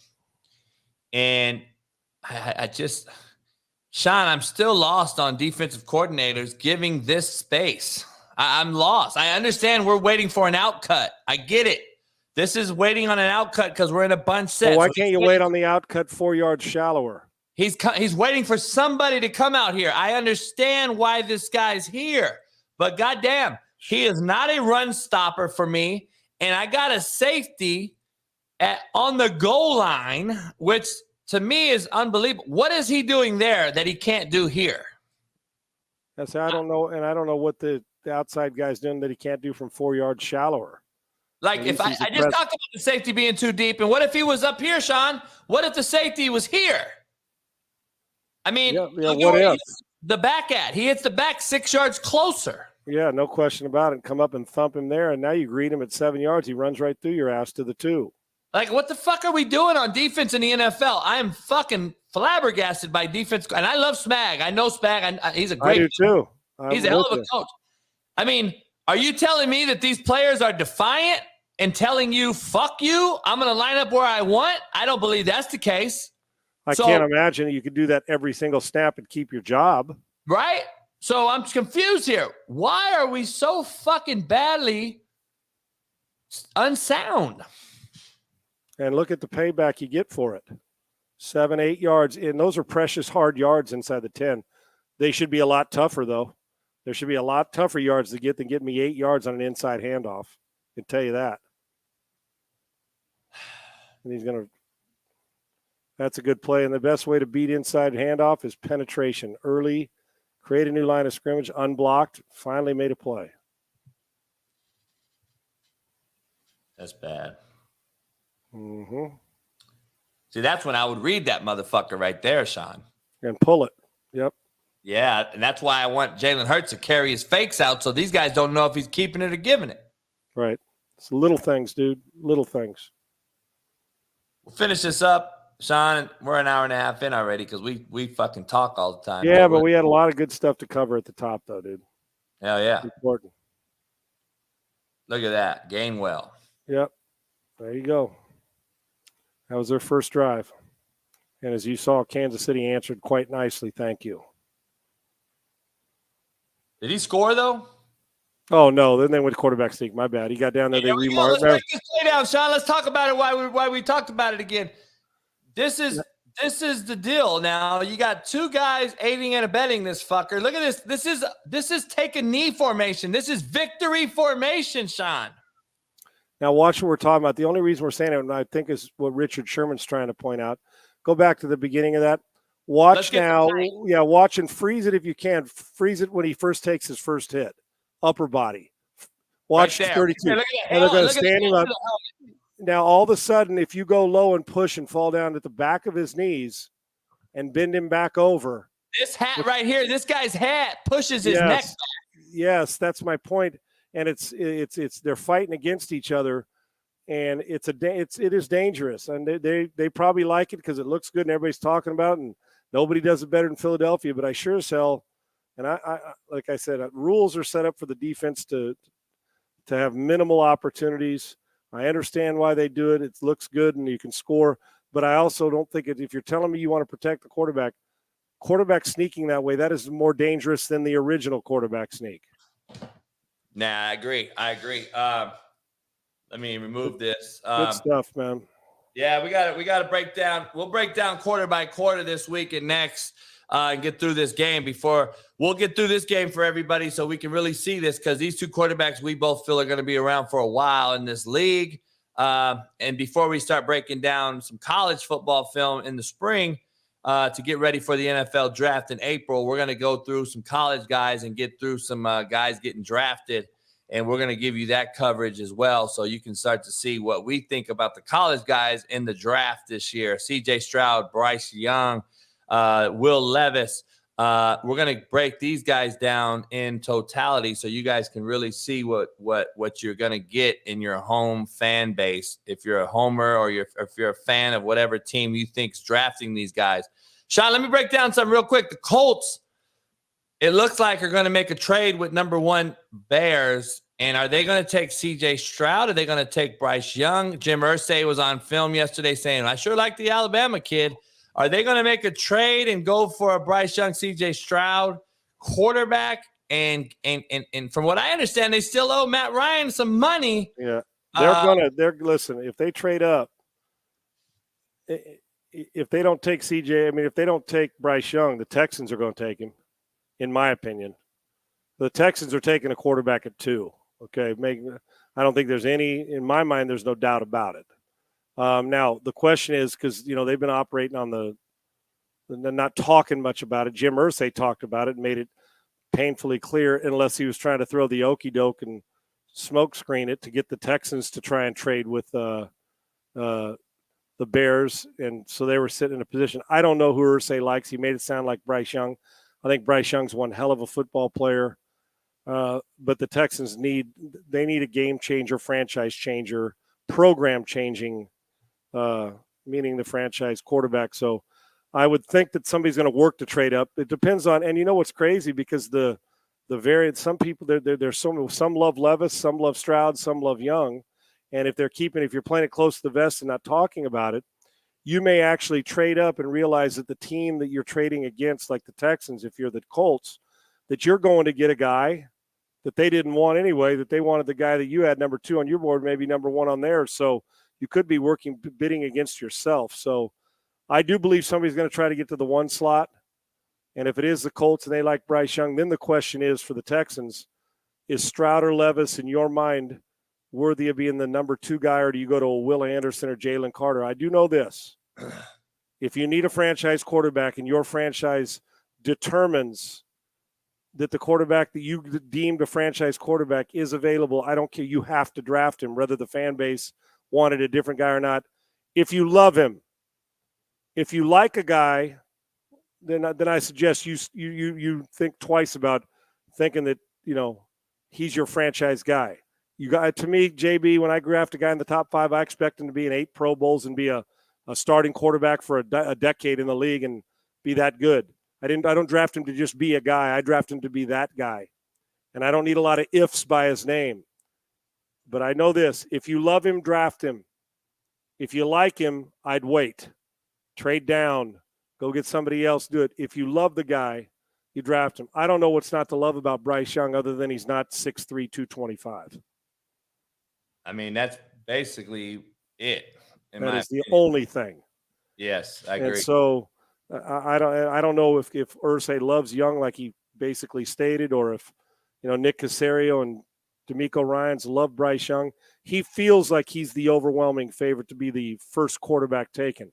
The question is, if you get trumped and you don't jump into trading up, meaning the Texans, are you good with Levis or Stroud being your franchise changer? If not, you got number 2 and number 12. You either package 2 and 12 to get up. If you get trumped by one of those teams that moves up ahead of you, then you got to decide if one of those 2 guys. If not, then you go draft a Will Anderson.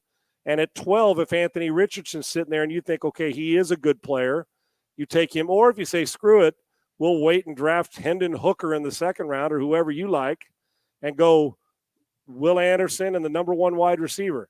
If a quarterback they love or covet is sitting at number 2, I don't see how they pass him up. I just don't. I think 3 quarterbacks are taken in the first 5 or 6 picks, 7 picks for sure. Yeah, I agree. And I don't even think the quarterbacks are as good as we've seen in recent history. I like Bryce, I like CJ, but I'm so scared of the quarterbacks coming out of college now anymore. I mean, just from what we're seeing coaching wise and lack of detail and tempo offense. We coach to win. We don't coach them mechanically to stay sound they coach them for that particular game. They don't care how you get it done. And if you're not getting it done, then they want to know why the mechanics aren't good. You get my point? You can pull it out of your ass if you're winning. But when you can't, no longer yank it out of your ass, then they want to know, well, what's going on? Instead of coaching mechanics. And just because you win doesn't mean you did it right. We saw that with Prescott against Tampa, right?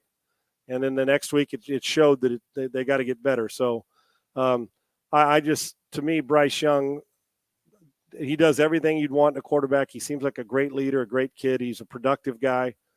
But does a diminutive, so when I say diminutive compared to the other three dudes that you're talking about in the first round, there is a major size difference in those four guys. Hey, let me ask you this.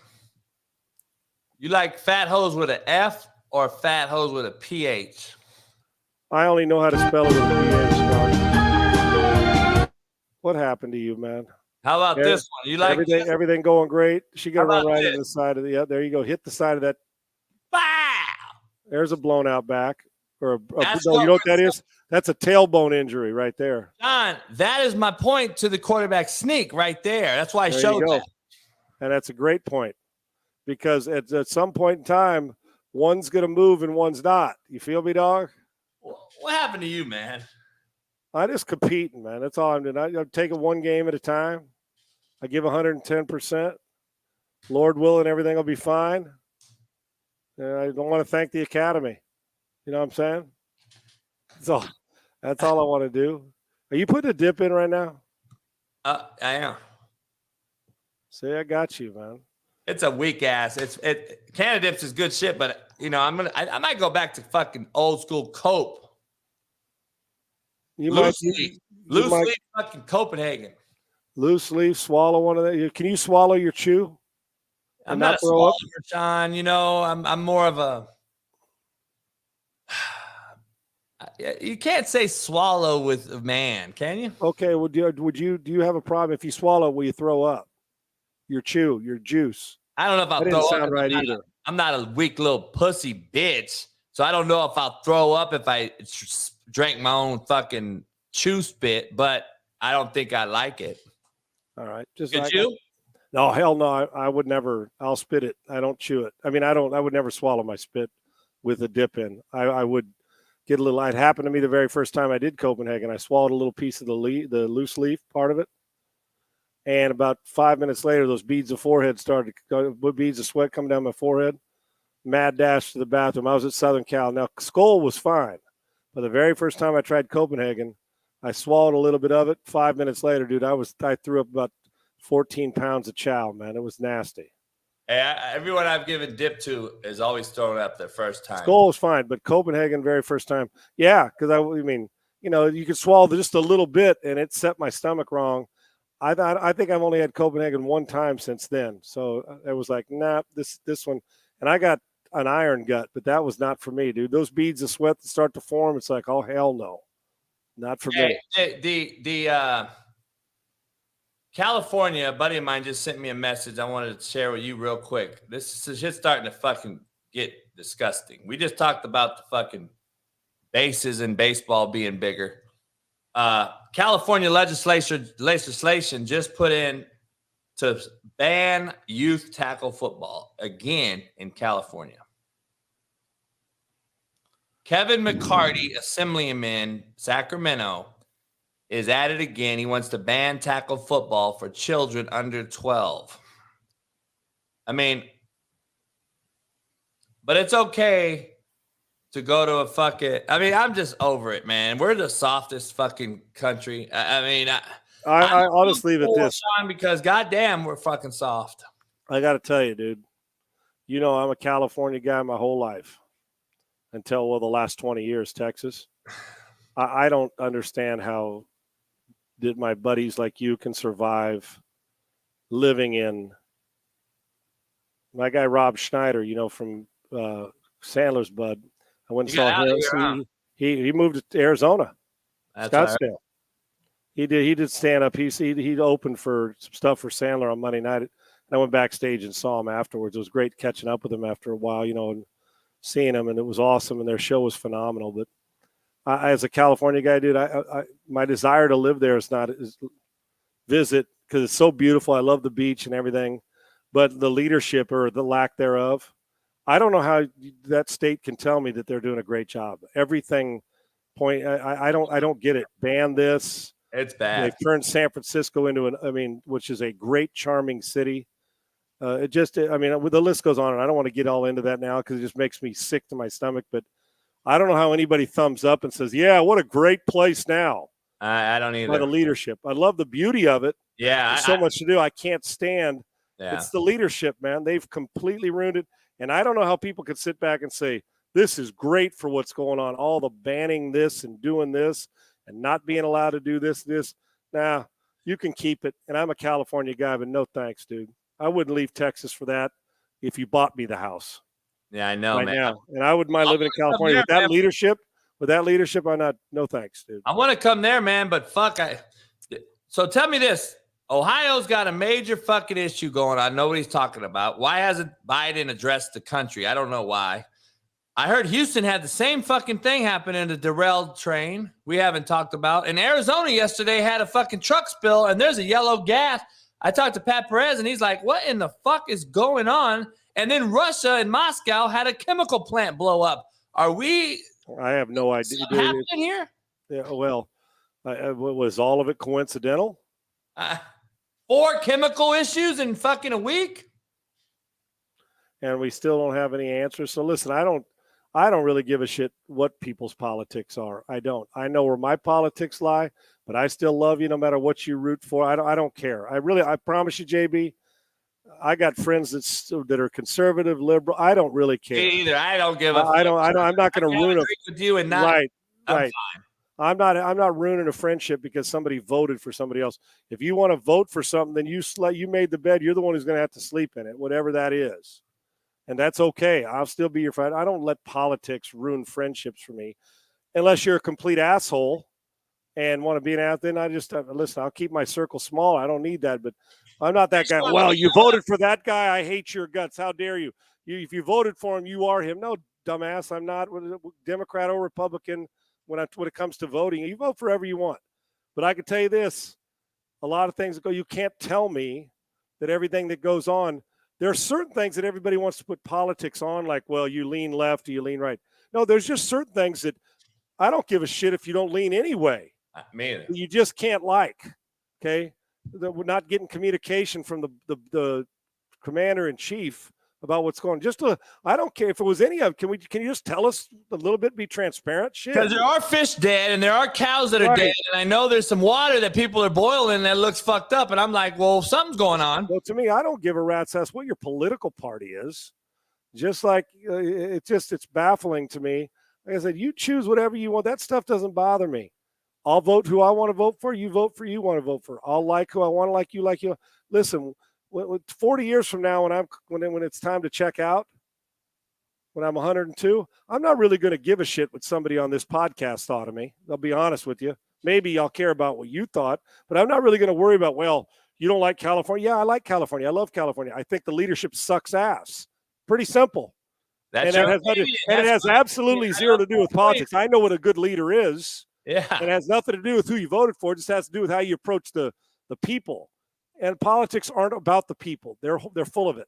Politics are about the politicians. They're not about that. That's my problem. So I don't need to get into it. I just miss the beauty of California because when you waltz in there, I assume they're going to throw something else at you that you got to do. Jump around, stand on your head, swim 3 circles with a mask on, throw up in your mouth, choke to death, and then tell everybody you're okay. I don't know.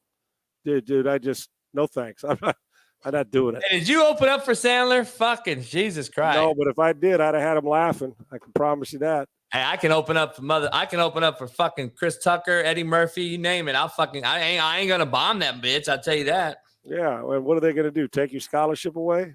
No. So like everybody, I'm just saying, everybody just live a good, happy life. Be kind to people. Be Are we kind shooting to down people. aliens or what the fuck's going on? Is that just turn for the Ohio thing? What's going on here? Leave people better than we found them and just start shooting aliens, man. That's the way I live. Be kind. Leave people better than you found them and shoot the aliens. I don't know. No, I don't mean illegal. See, I'm not talking about Southern, but I'm talking about the dudes that are coming out of the sky, right? That's what I'm talking about. I'm not talking about shooting. See, I don't know what you were talking about. I meant the aliens. You know how we're like, did you hear the last few days? Like, man, you got caught up, yo. I was gonna clip that bitch out and put it on ESPN. Yeah, no, I'm not talking about the illegal aliens. I'm talking about, you know, how like on these, making a wall out there in Houston. These politics. Yeah, that's okay. You can put one up if you'd like. Especially if they're going to keep fentanyl out and keep people from coming in and killing your kids. It's okay. But I'm talking about over these talk shows I've been seeing on politics where they're talking about, man, are there aliens out there? Is there new life? Like, that's why I said, shoot the balloon, shoot the alien in the balloon. I don't know who it is. It could be my favorite Martian. I don't know who the fuck it is, but be kind to people and leave people better than you found them and leave situations better than you found them. Elroy Jetson? Yeah, could be. Could be his boy Elroy, Jane, his wife, daughter Judy, their dog Astro. I know all that thing, right? God damn. So, nobody knows about Astro. Dude, I'm from Esco. You can do. I just care about people being kind. Leave them better than you found them. But when an alien jumps in a balloon from Russia, go ahead and shoot it out of the sky, man. That's what I'm talking about. Hey. God damn, I miss the old days, man. Yeah, well, we may have to. Have you ever seen an alien, though, flying? I've seen some alien talent that's so good you think they're from a different planet in sports. I've never seen an alien. No, me either.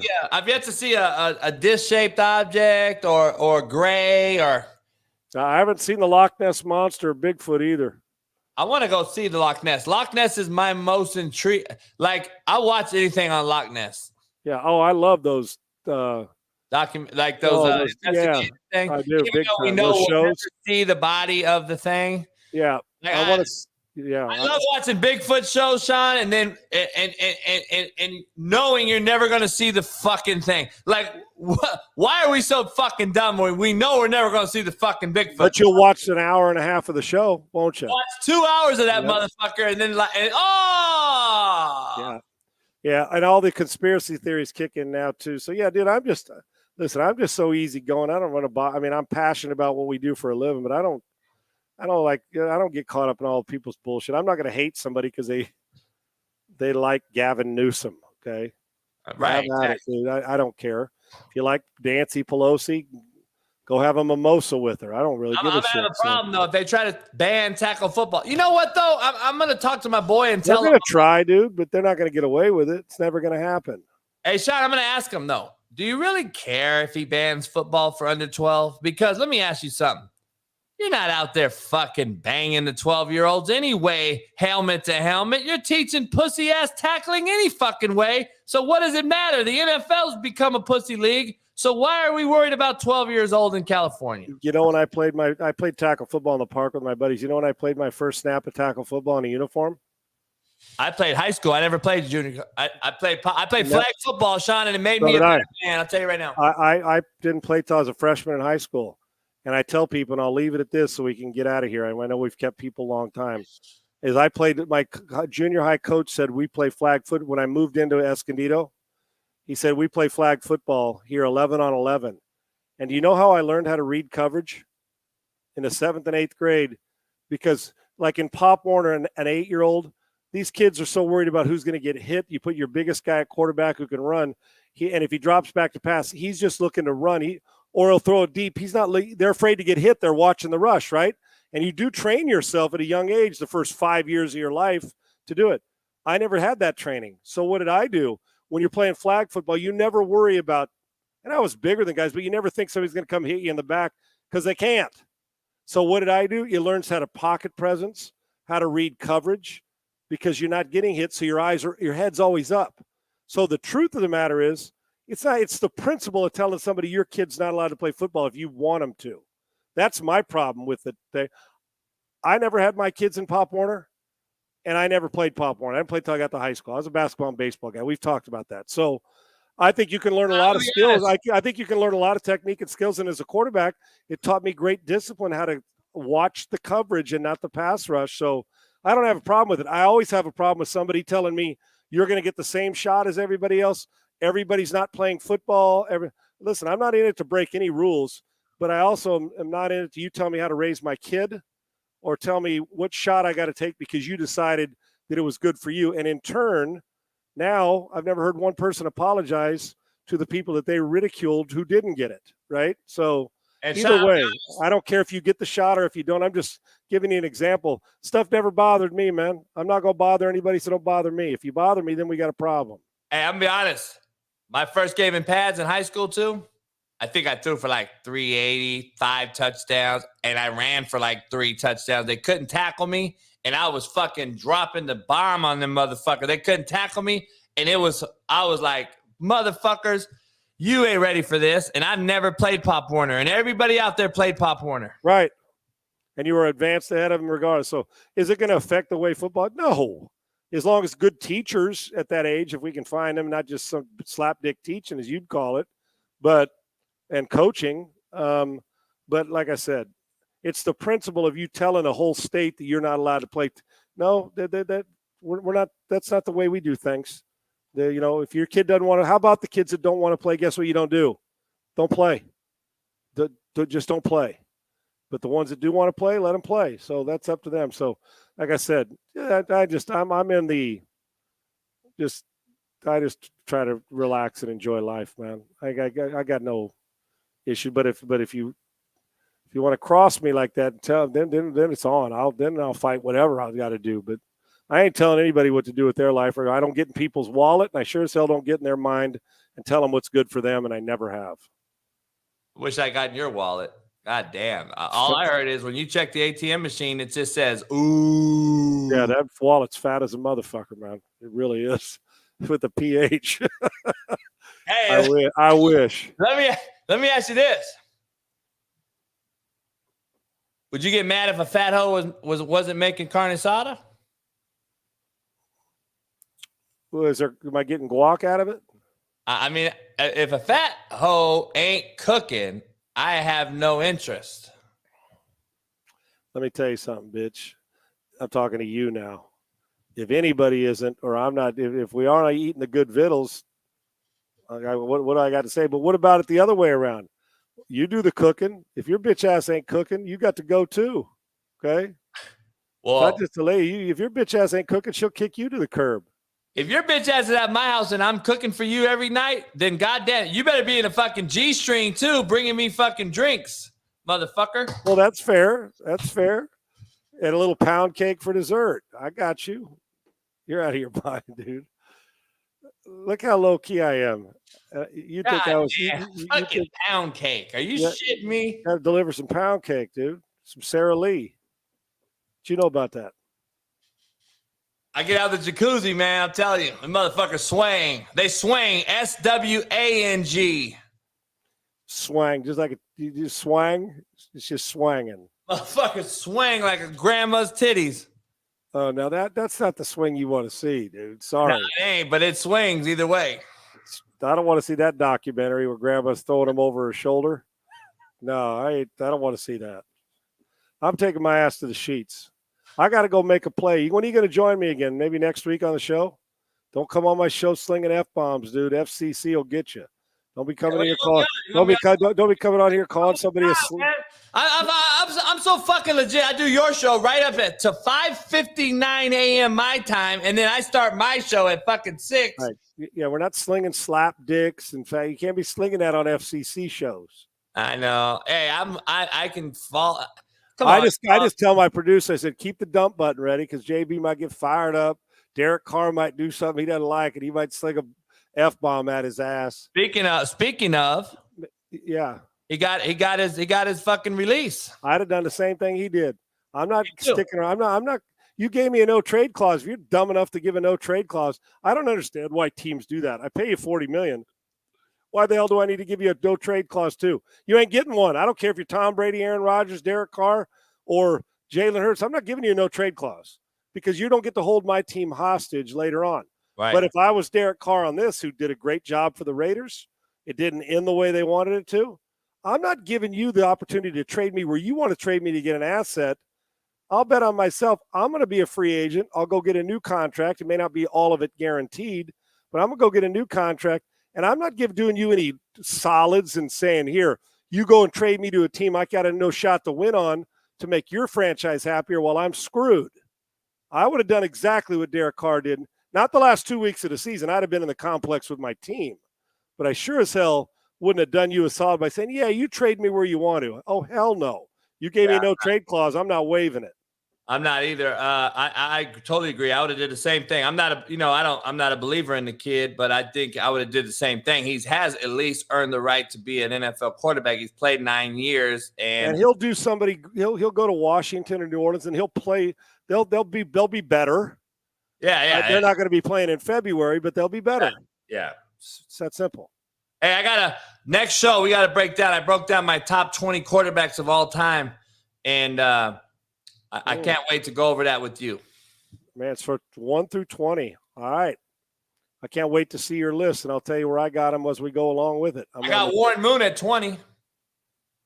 Nobody threw a prettier ball than him in this league ever. I'm talking about a tighter spiral ever. I'm trying to tell people that. Yeah, he was. I can validate that for you and tell you what kind of preparation guy he was too. Phenomenal. Yeah, no doubt. Phenomenal. Hey, go to sleep, man. You got 36 shows to do tomorrow. I got my show, and maybe if not Friday, early next week, talking about this game and some of these quarterbacks in free agency. Get you on the show. Yeah, definitely. All right. Thanks to everybody who chimed in tonight, man. We appreciate you guys. All right, brother. You guys, I appreciate you. We'll see you guys when we get back. I'll see you tomorrow morning. Sean's on iHeartRadio in Houston. I'm on the Coach AB show. We'll see you guys on the other side. Appreciate you. Peace.